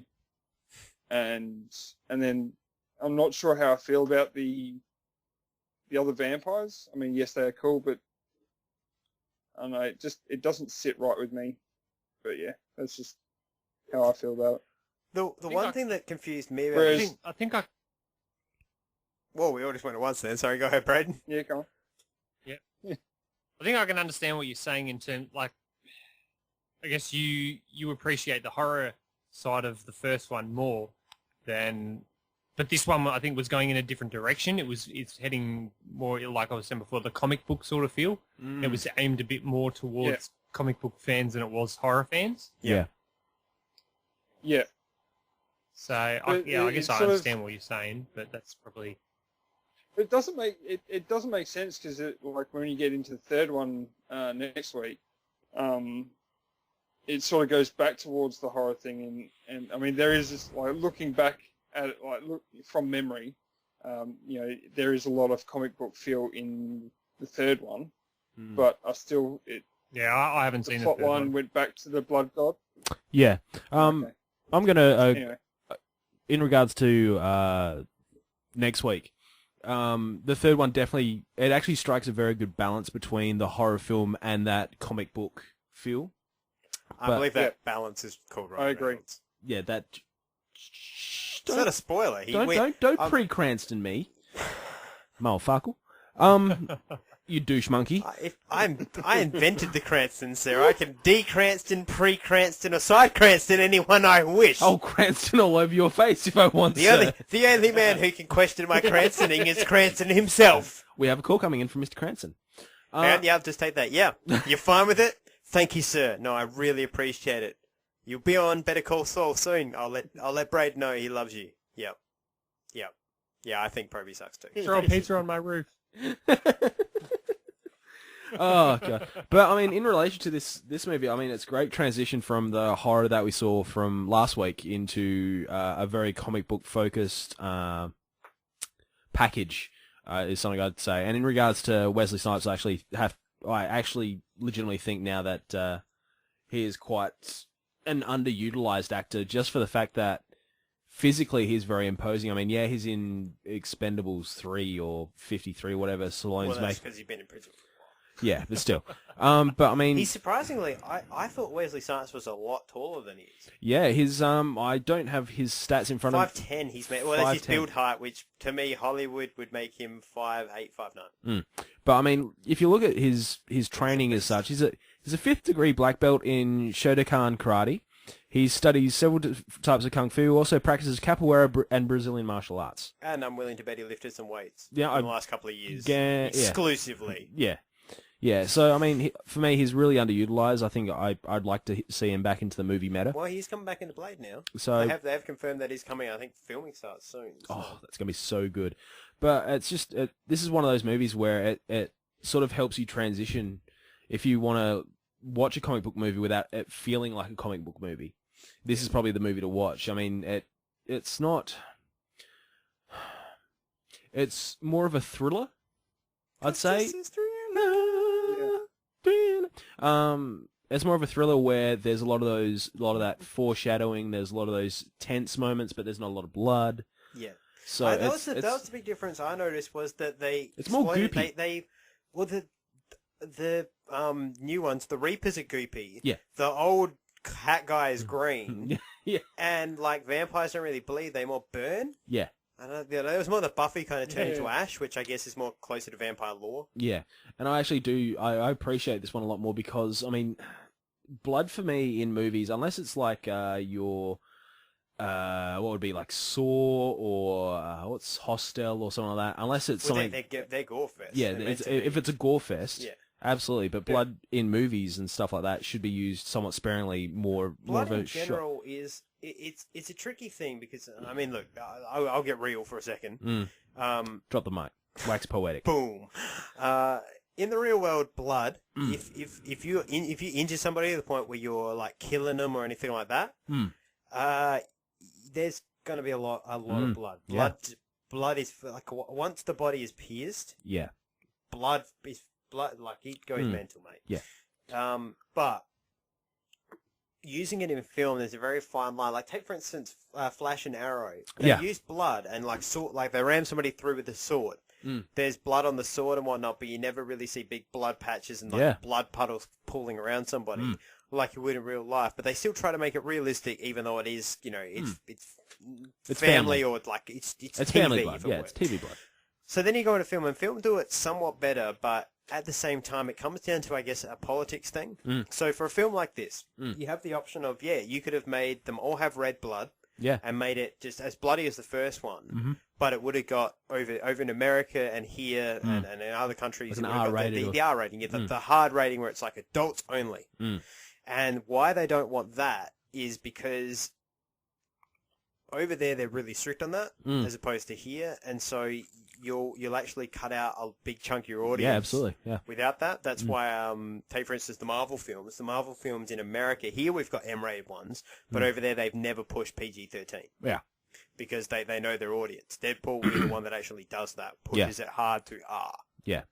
So yeah, that's what I'm saying. What I like about this movie is because there isn't that overuse of blood. It doesn't get boring. Whereas like the club scene where I think Not it's as much as the first anyway. Yeah. I think it's Priest gets infected, and the only way they can actually destroy him is actually shooting a wall out and letting sunlight in. And that fucking they slice up that bit of his head, and it's still alive. Yeah, it's still yellow and goopy, and they did the autopsy scene and all that sort of stuff. It's all it's done very well in a very thriller manner. Apparently, the autopsy scene, due to the UV lights and the effects that are being used, 30 members of the cast and crew were actually temporarily blinded. Oh, really? Wow. Yeah. That autopsy scene. Oh, wow. There was, I took away one thing from this movie, one thing above all else, and that is that Oakley sunglasses are indestructible. They are. And they will not punch off your face. And they don't fall off your face at any point. Ever, unless you choose to take them off. Yeah, and absolutely. also they're very easy to catch when thrown at you from across a room. If you actually watch that, that's my only... the worst CGI ever. The worst timing ever by Chris Christopherson, or at least the editing team, because that was horrid. It was pretty bad. But other than that, this movie's a damn good movie to watch. I like the fact that the villain you think is the villain is still the villain. Yeah.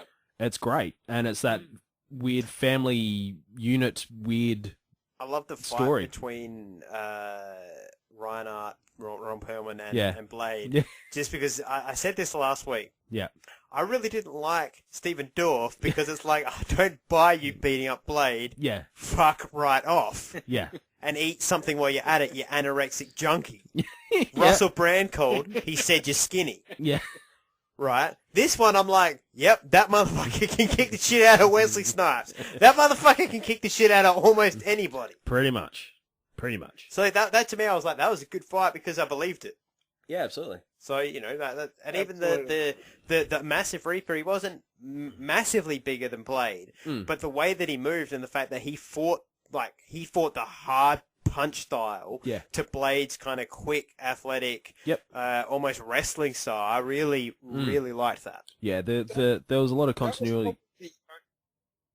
Hello? Sorry. Yeah, that was probably the only fight scene that I actually really enjoyed out of this movie. The last one. That was, as you said, Adam, it's the one that you could believe with the real fights.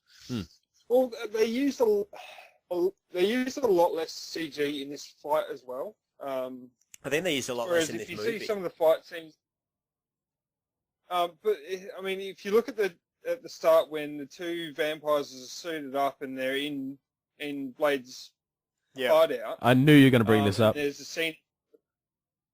scene in front of the Floodlights? the light bay. Yeah, you did say that.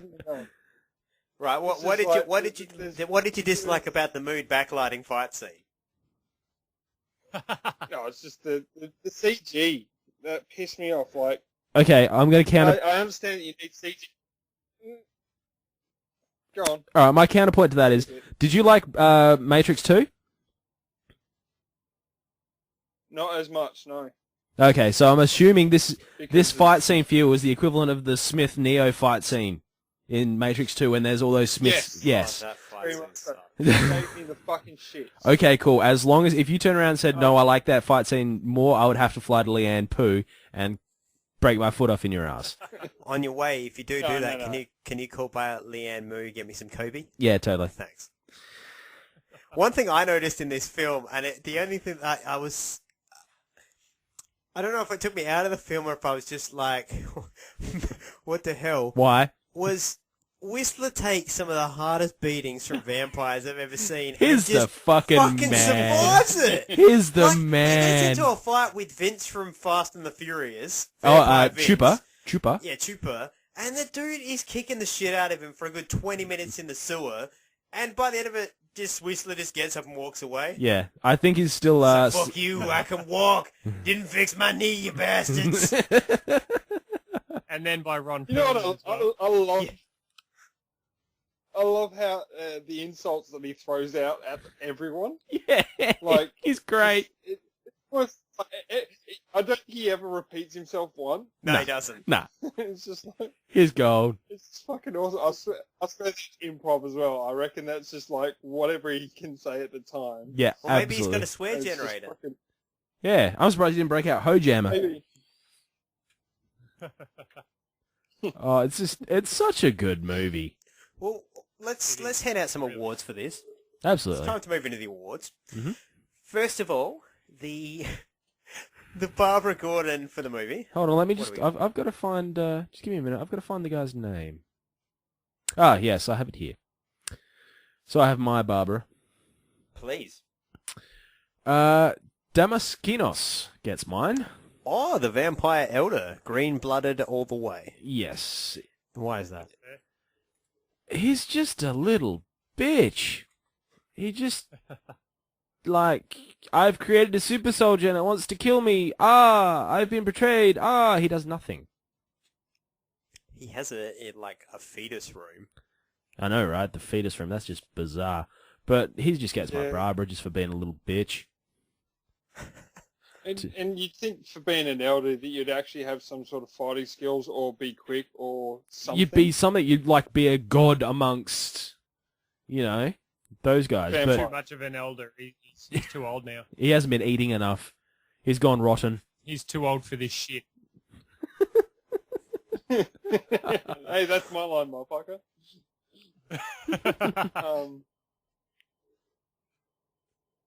Yeah.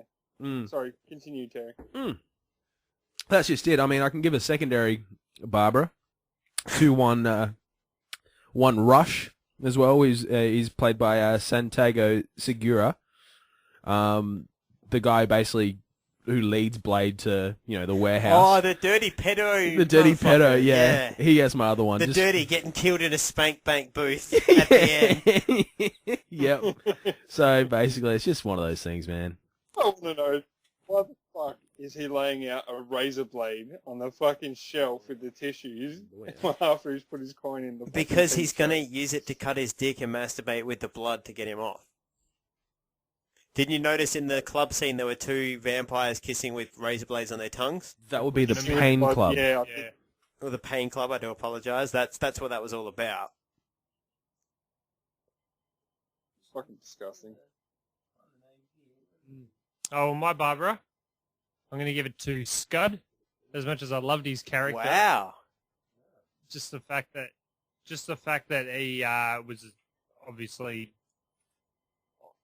well, he was there to screw Blade, and well, Yeah, fuck him. Yeah, that's it. Pretty much.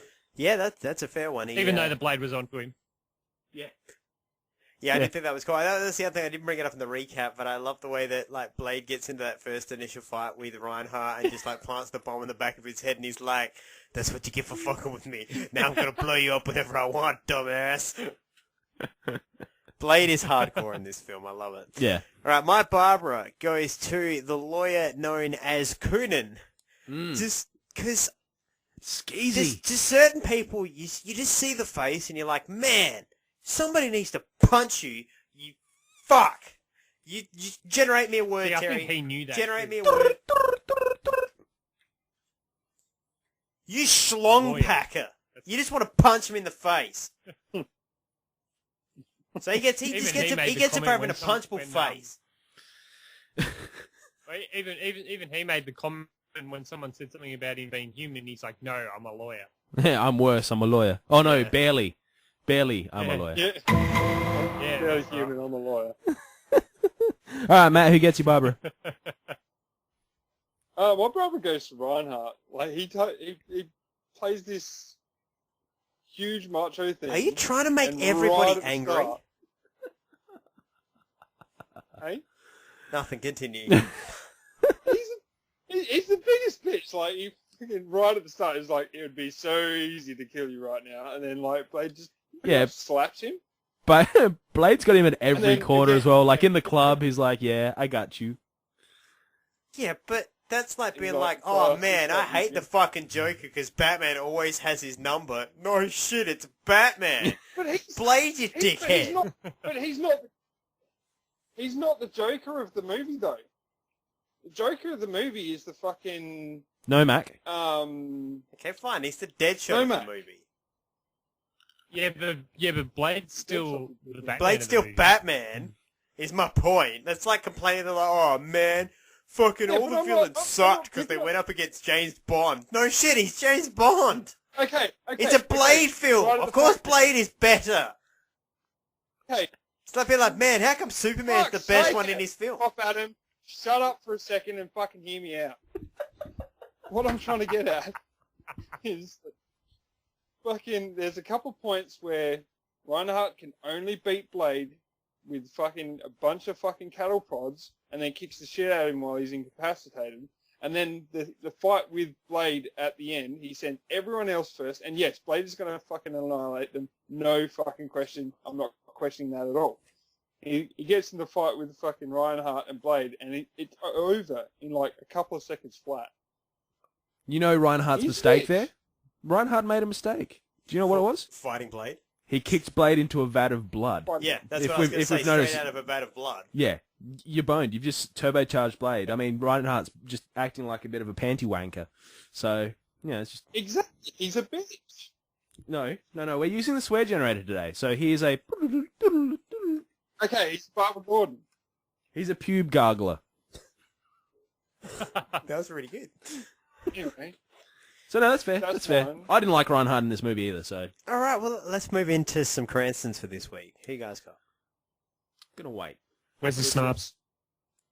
Jeez, Braden got in before on that one. Yep. Why? Because he's Blade. He's awesome. Are you giving him the award because... Is this like reverse racism? You're giving it to him because he's black? Do you blush? Yeah, I thought that was the most... Initially, I was like, is that meant to be a racist comment? Yeah, it is. Okay. Yeah, that is like... That's an old school thing where sure can you make a coloured man blush? Or does a coloured man blush? Yeah, that's a racist joke. It was a racist joke. Because it's Reinhardt. He's German. Is it all falling into place for you? Yeah. It's all falling into place? See, like I said, I just say Hellboy without his makeup. I'm just like, cool, Hellboy without his makeup is still Hellboy. Alright. So, one to Blade. So, Mr. Richards? Whistler. Yep. Whistler fucking get on. He's the best fucking Alfred you could ever have. shy of being Alfred. Well, I was going to say, like, let's pump the brakes, son. Yep. Just shy of being... Okay, so Alfred, then Whistler. Okay. That's fair. Do you want to go? I'll go. Okay. My award for this week goes to Reinhardt. So I thought he was fucking awesome. He took it to Blade. I didn't take a guess. He was the man. And all in all, he was just an absolute piece of sensation. I love Reinhardt in this. Like I said, I loved Hellboy in the first place, and it was just Hellboy. But to me, in both films so far, of everyone Blade has fought, it's the one person I've genuinely been like, yeah, that is probably the absolute top edge match. And if you hadn't dropped Blade into a vat of blood, probably would have won. That's fair. That's very fair. All right, I'm going to break the meta a little bit. I'm going to give that a triple threat. Is that okay with everyone? So you're giving out 3 Walt Juniors? Yeah, I'm giving out 3 Walt Juniors. A triple threat. Obviously to Whistler, because he gets one just ipso facto, because it's Whistler. And I want to give one out to Nyssa just for being that ridiculously attractive in leather and I was tripped out by the fact that we had a Nyssa who was like the daughter of like the head of a fucking... I'm just like, It's okay, this came out before... Yeah, well, I know, that's why I got chicken and egg here. I'm like, did the writer of Arrow watch this first? And then he was like, oh man, if I made Blade a white guy and kept Nyssa as Nyssa, I could make a show out of this, and then all I would need would be a computer bitch for him to drive off into the sunset with, but he must have got that idea. He probably watched this when he first developed the show and came up with the idea for the League of Assassins, and then he watched The Dark Knight Rises just before he wrote the script and was like, yep, that's my script. Done. My last one. See if you can guess it. Is it a legit or is it a joke? It's a legit one. It's Blade. No. Really? Okay. Really? Okay. He's one of the Blood Pack. It's not Reinhardt. The cat. Was it the chick with the coloured hair? You're giving it to the cat from Red Dwarf. No, not Assad, no. I'm actually giving it to Snowman, the quiet, like, Asian dude with the samurai sword. Oh, yeah. He's phenomenal to watch.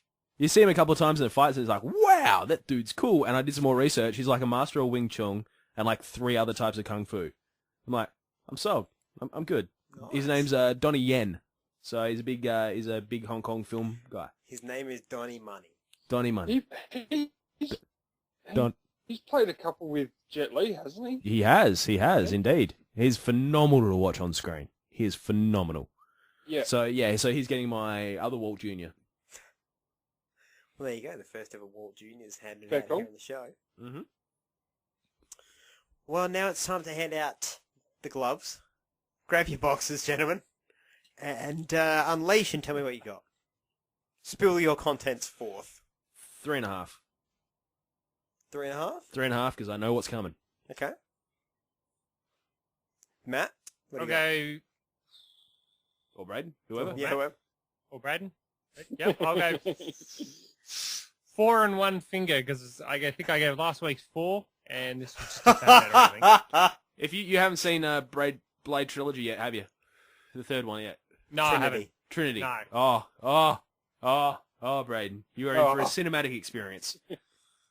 I'm not even kidding. You know how I said this week's was Hellboy? I haven't seen Trinity in a long time, but I have a very gut feeling from what I remember that next week's is just Deadpool. Pretty much. Basically. That and a little bit of Heatwave. Nice. Okay, Matt, what's your rating? 2 gloves. That's Whoa. my least favourite of the 3. That's fair. It's personal choice. When it comes to movies, it's personal choice. All right, well, for me, I sat down and I weighed this up because I take my glove rating seriously. I do.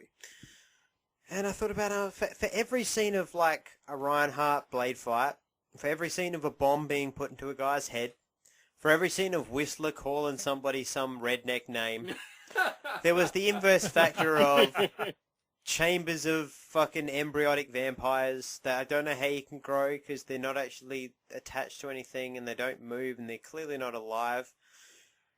There was also, got a heartbeat. really, really bad water scenes, and there were moments, like, it's a good film, but there's moments where you're a little bit like, you could have probably cut 6-7 minutes out of this and had a really tightly paced film. You know, for every good fight scene, like Matt says, there's a few seconds of like, need to let me catch my breath and get into my next position. Yep, absolutely. So it kind of left me thinking, and I'm like, well, I'm obviously not going to award it a specialty glove. It hasn't hit a specialty glove level. So that just puts it out of the standard 5. Okay? Now, it's above a shit film, so it's automatically above 1 thing. It's above 2.5 because it's above an average film. Yeah. But it never really gets into being a great film, which I think separates it away from the 5 fingers and the 4 finger ratings. Yeah. So I'm going to go and give this one 3.75. Cool.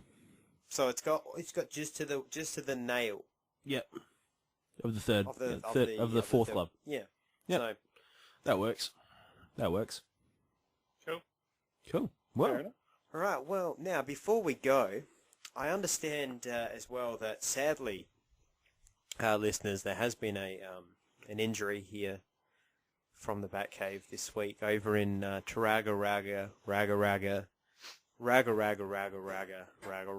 Mo. Braden has actually really hurt his chest, and I worry about my friends, obviously, mate. I'm a good friend, except Proby, he's not my friend, he's a scumbag. But I worry about my friends like Honey Badger in the Dark Knight when they get hurt. Ah, my nipples, they hurt! They hurt when I twist them! So, Braden, are you okay, mate? Do you need a hug or like an ice pack? This case of twisting it's been a gradual thing. They haven't just been twisted clean off. You know, this particular thing, it was a bit of a nip at first, and yeah, I'm suffering quite a bit at the moment now. See, it's probably you're looking at about 2 weeks now where we got our first look at the full Suicide Squad photos, and you know, I had some mixed thoughts. You know, I liked some and some not so much, and fuck Will Smith and all the rest. But as a lot of people are aware, I'm quite a fan of Harley Quinn. And I am not a fan of this Harley Quinn. I could not agree with you more. Sorry. I am a fan of the casting. I'm not a fan of her wardrobe. Neither am I. Every day, I feel like it's rubbed in my face. I get on Facebook and someone's going, oh, you know, she looks so fantastic. She looks like a $2 whore. I cannot emphasize how much I agree with you. I cannot emphasize it enough. I don't even think she looks like a $2 whore. I would pay like 25 cents. She looks like something that belongs on Hanson Road, or some like the old Enchanted Forest like rave that used to go on Adelaide in Kaipo Forest. It's ridiculous. It is disgusting. It's horrifying. Dude, you just mentioned places that like literally 6 people know, and everybody else is just like, the fuck is an Adelaide or a Kaipo? Okay, Kaipo Forest is a forest just outside of Adelaide, and used to hold a rave there called Enchanted Forest, and people used to dress like this Harley Quinn. There you go. I should also interject that ecstasy was eaten en masse. En masse. In fact, it was the protein of that rave. Yeah, I can't agree with you more. I saw the cast shot of, what is it, like 12 characters? Oh, I don't know. Yeah, about that. It looked like a Saturday morning fucking cartoon. Mm-hmm.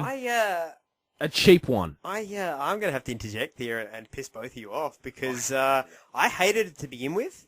I hate it. Because I saw blue hair and I was like, huh? But then I saw the other side is red. I've had a look at it, and I think this Harley Quinn is the mental sexualized post-Joker relationship Harley Quinn, who uses her body as the distraction and her sexuality and all that shit.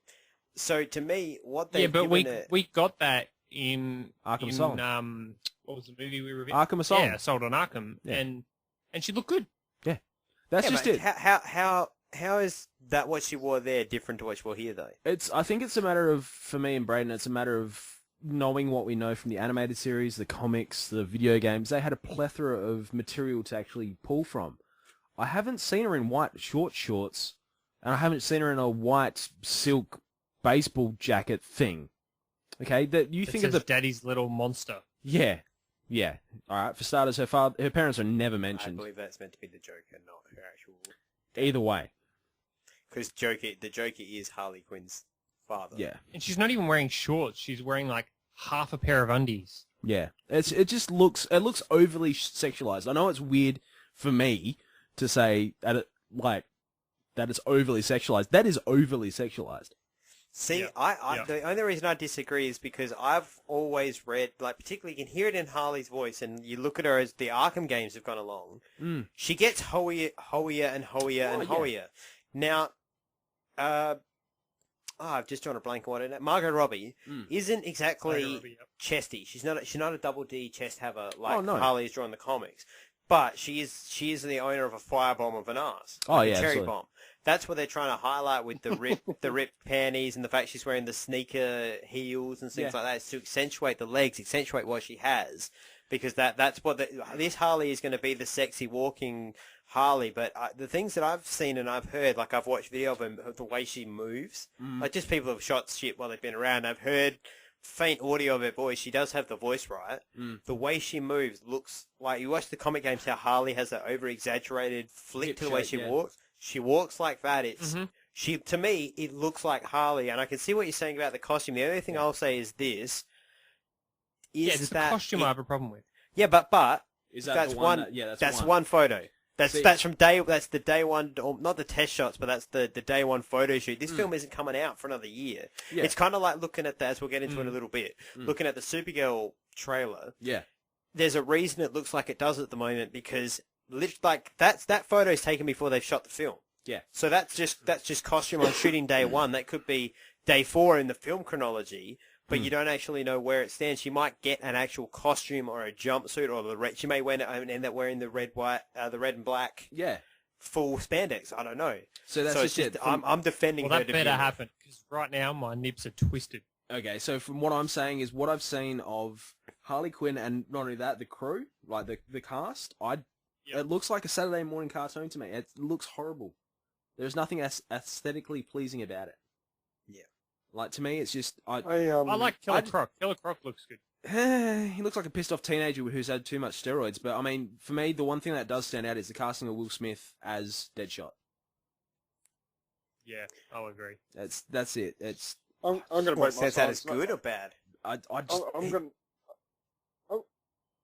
Matt? Give it out, Timmy. I'm gonna agree with Adam on this one.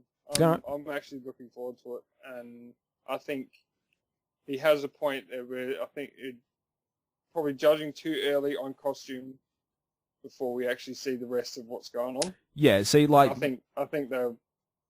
Oh, I'm not judging the movie. Yeah, I think it'll be good. I think the cast Being that great. she's a female as well, I can see a few costume changes. I actually like the look of Harley in what we have seen already. I enjoy it. I reckon it's good. See, for me, like I said, from what I've seen thus far, I just don't like it. I don't like the aesthetics of it so far. The movie could be phenomenal. I'll go see the movie. I'm not saying I won't see the movie. But what I'm saying is, aesthetically, from what I have seen thus far, there is nothing about this movie that I like. That includes, like, the leaked mobile phone footage, you know, and I can't get past Will Smith as Deadshot. I just can't. No. And I don't think I will.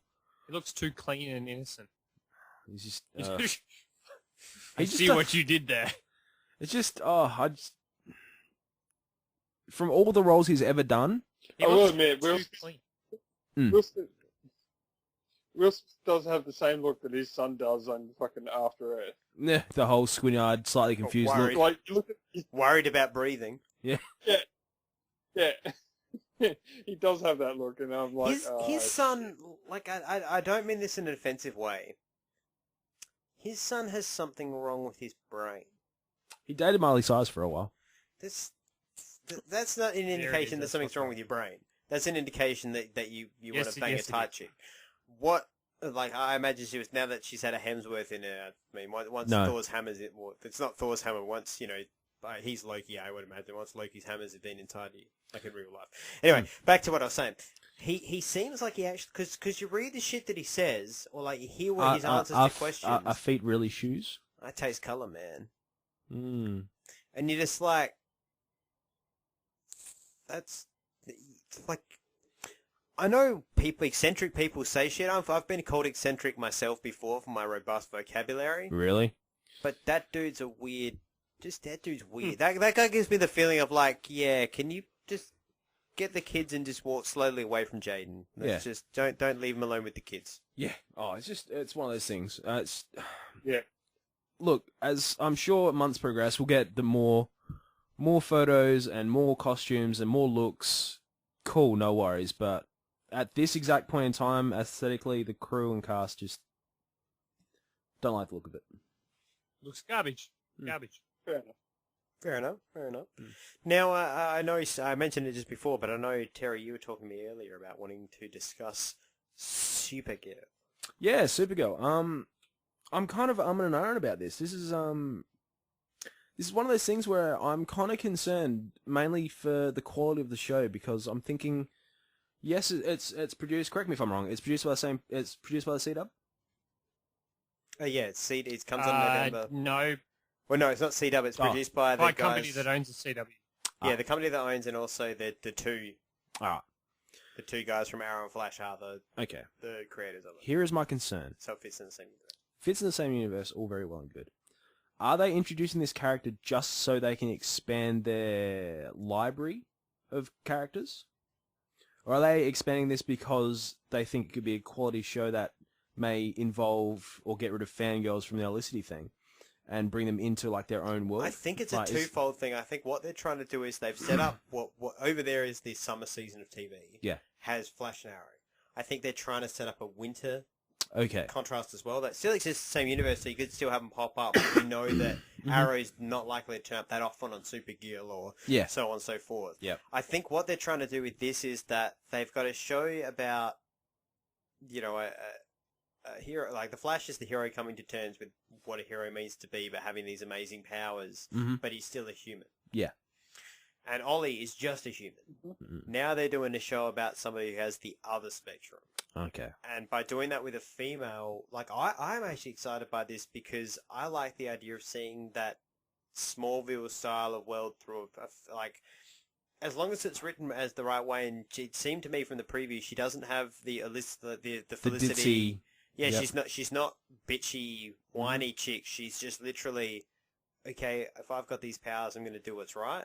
Excellent. I think that the hard part at the moment with judging this is that when TV shows are made, but even when they're made by guys who have hits like Arrow and Flash, with the exception of this Legends of DC, which when they pitched the idea was instantly picked up because it's all characters that already exist, you don't really have to take a gamble on that. But with Supergirl, you're putting in a brand new cast and all that sort of stuff. It's a gamble. So they will make you make a pilot before you do anything else so they can greenlight that. Yeah. What you're seeing footage from is simply the pilot. Yeah, absolutely. Like I've seen things online where people talk about the fact Jimmy Olsen's in this pilot, or in this trailer, and they're like, "Why is Jimmy there? It doesn't make sense." It's like, yeah, because he's gonna. I'll bet you his total screen time lasts 6 minutes. He's in maybe 2 scenes. He turns up to be like, "Look, I've been sent here by your cousin. We know who you are.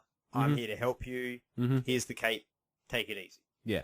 See, I actually kind of liked Jimmy Olsen in that as well. Yeah. I actually liked the fact they'll actually bring over a long-standing cast character. Yeah. I like that. I think the other thing that works really well is they acknowledge that Superman exists, which is good. But also, the one thing I took away from this preview was, look at Arrow and Flash when either of them get their powers. There's always people like, no, you can't. No, this one they're all like, you fucking Supergirl, sure you should. Yeah. Are you kidding me? You've been ready for this your whole life. Yeah. Do it. Embrace it. Yeah, so my main concern was that, do you think they're just bringing it in to just bulk out the stable? Or you actually think they're going to make a genuine effort I think they're going to make a genuine effort, and I think that in the same way with Arrow Flash, we will see another spin-off that exists in that universe somehow. Okay. Maybe even Hawkgirl. I actually wouldn't be surprised if you got Hawkgirl and Supergirl in the winter and Arrow and Flash in the summer. I like that. Then you can almost flesh out like a weird Justice League as well. Yeah. So I think that'd be good then. So if they make a genuine effort in making this show, I mean, hell, I petition to start looking at on this show as well. Oh yeah, it will be. I mean, it'll be on a November schedule because it's beautiful. Like as far as I see, it's an extended universe from Arrow and Flash that will tie in somehow. I've also heard a lot of rumours on the internet and on the Reddit forums that I love to troll. Troll, not troll. That's fine. Troll. Just making sure people understood my correct enunciation there. Yes. Is that Firestorm may in fact be getting his own show at some point as well. Interesting. That'll be. Do you reckon that'll be the Ronnie Firestorm I or don't the know, Johnny 'cause Rush? Like I said, I think Ronnie's dying. At Okay. next week's Flash episode. Okay. So I imagine it probably would be Johnny Rush because that's the logical sense when they've already introduced him as well. Yeah, that's true. But it doesn't surprise me because it's Victor Garber. Mm. You know what I mean? Like that's true. That's somebody that's like being like, well, we've got this show with Patrick Stewart in it. Yep. Cool. Don't need to tell us anything more. We're fine with that. Yeah. Okay, cool. So that sort of expands their stable then. That's good. Yeah, so there's it sounds like there's quite a lot of things on the way, or they at least have plans to make it bigger. And if they do introduce Hal Jordan and he's a character that's loved, I imagine Green Lantern would probably start off with Green Lantern, Green Arrow, as you always... As you would, yeah. And then spin him off into his own as well. Excellent. No, that's good. So, there you go.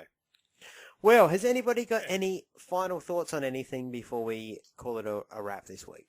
I do have one thing. It was a question that was formulating in my head, and I wanted to see... I want to pitch it to you guys, but I want answers next week. I want you guys to marinate good and proper on this. So, here's the question. The DC and the Marvel worlds have collided. All right? We've got heroes running around, their sidekicks have gone missing. What DC hero would you put with a Marvel hero as a pairing? Batman. Stop. And who would be the sidekick and who would be the main guy? Batman excluded and Superman are excluded. So that's the question for you. That's a good one. So that's one. Batman Whoa, and that's Superman a good one. are excluded. Now, what counts as a sidekick? An offsider. Your comic Or any offsider? Your comic relief, but it has to be a main hero.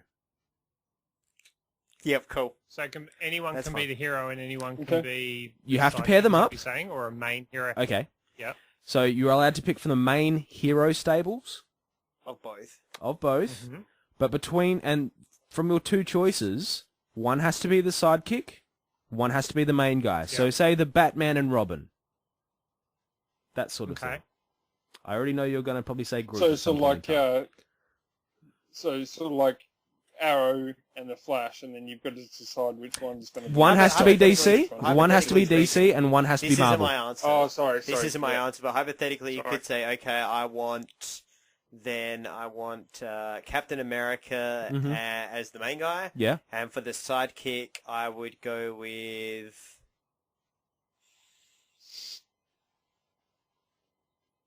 Cyborg. Yeah, that could work.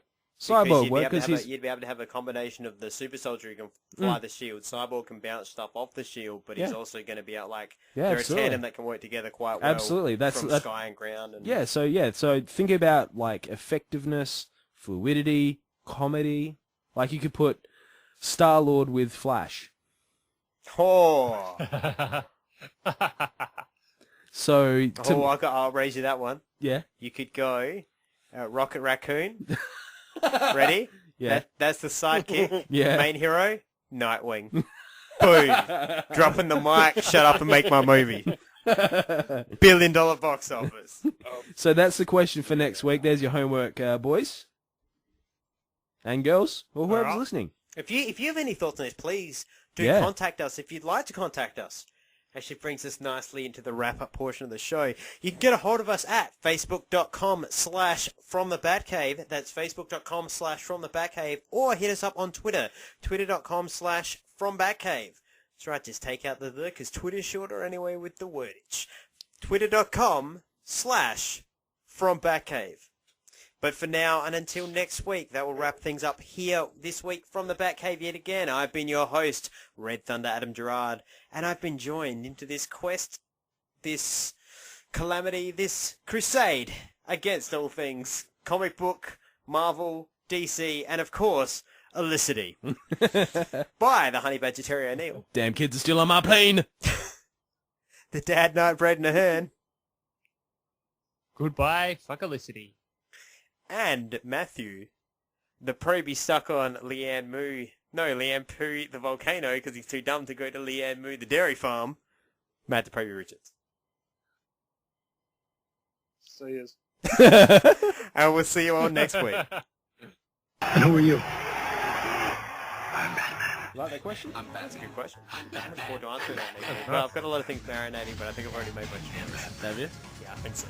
Yes, I'm not sure. I'm gonna think on that. Yeah. No. I thought I was thinking about it the other day. I'm like, Sound like Cookie Monster. yeah, the boys should probably know this one. Yeah, I'll give them a week. I won't give you a show. I'll give you a week. Yeah. I don't know how much time I'm going to have to think about this with everything else going on at the moment. Oh, just do what you can. Do what you can. Like, I mean, you're busy over there, as it is, you know, making shelters for the homeless and working your way back over to Leanne Moo. Avoiding lava pools. Make sure you don't go to Leanne 2. That's nothing that's bad. wrong with it. It's just filled with French people. Yeah. I'm totally Batman. I am Batman. Thanks for the warning. They do have quality bagels over there, though. It is true. It is true. And berets. At a very liberal drinking age. This is true. That's an excellent movie porn.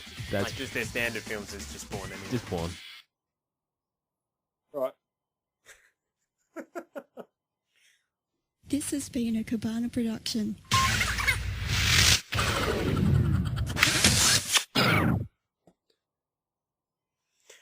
You ever wonder, right, like, if the Incredible Hulk grows as much as he does, Yeah. right, are his nads and his dick getting completely just, like, destroyed by those pants? Like self-neutering. Yeah, well, like, I'm wondering if that's not the major point of the anger, it's just the fact that his balls are just in a vice from these, like, Is that what keeps him 501 angry? That's Levi's. that's why he kept that's what I'm angry. thinking. They're not actually pushing through the pants. He's probably they're completely pushing through sterile. the holes in the zipper. Yeah. I think it's definitely something about Mary, Franks and Beans. Franks and Beans! Oh, God, that's why... Inverse penis. We got a bleeder! That's why Black Widow's into him so much, so he go Hulk during nap time. Wink, wink, nudge, nudge. Okay. So she likes the Hulk. She uses the Hulk stick like it's that big butt plug thing I was Yeah. talking about a couple of weeks ago. Yeah, the orifice expander.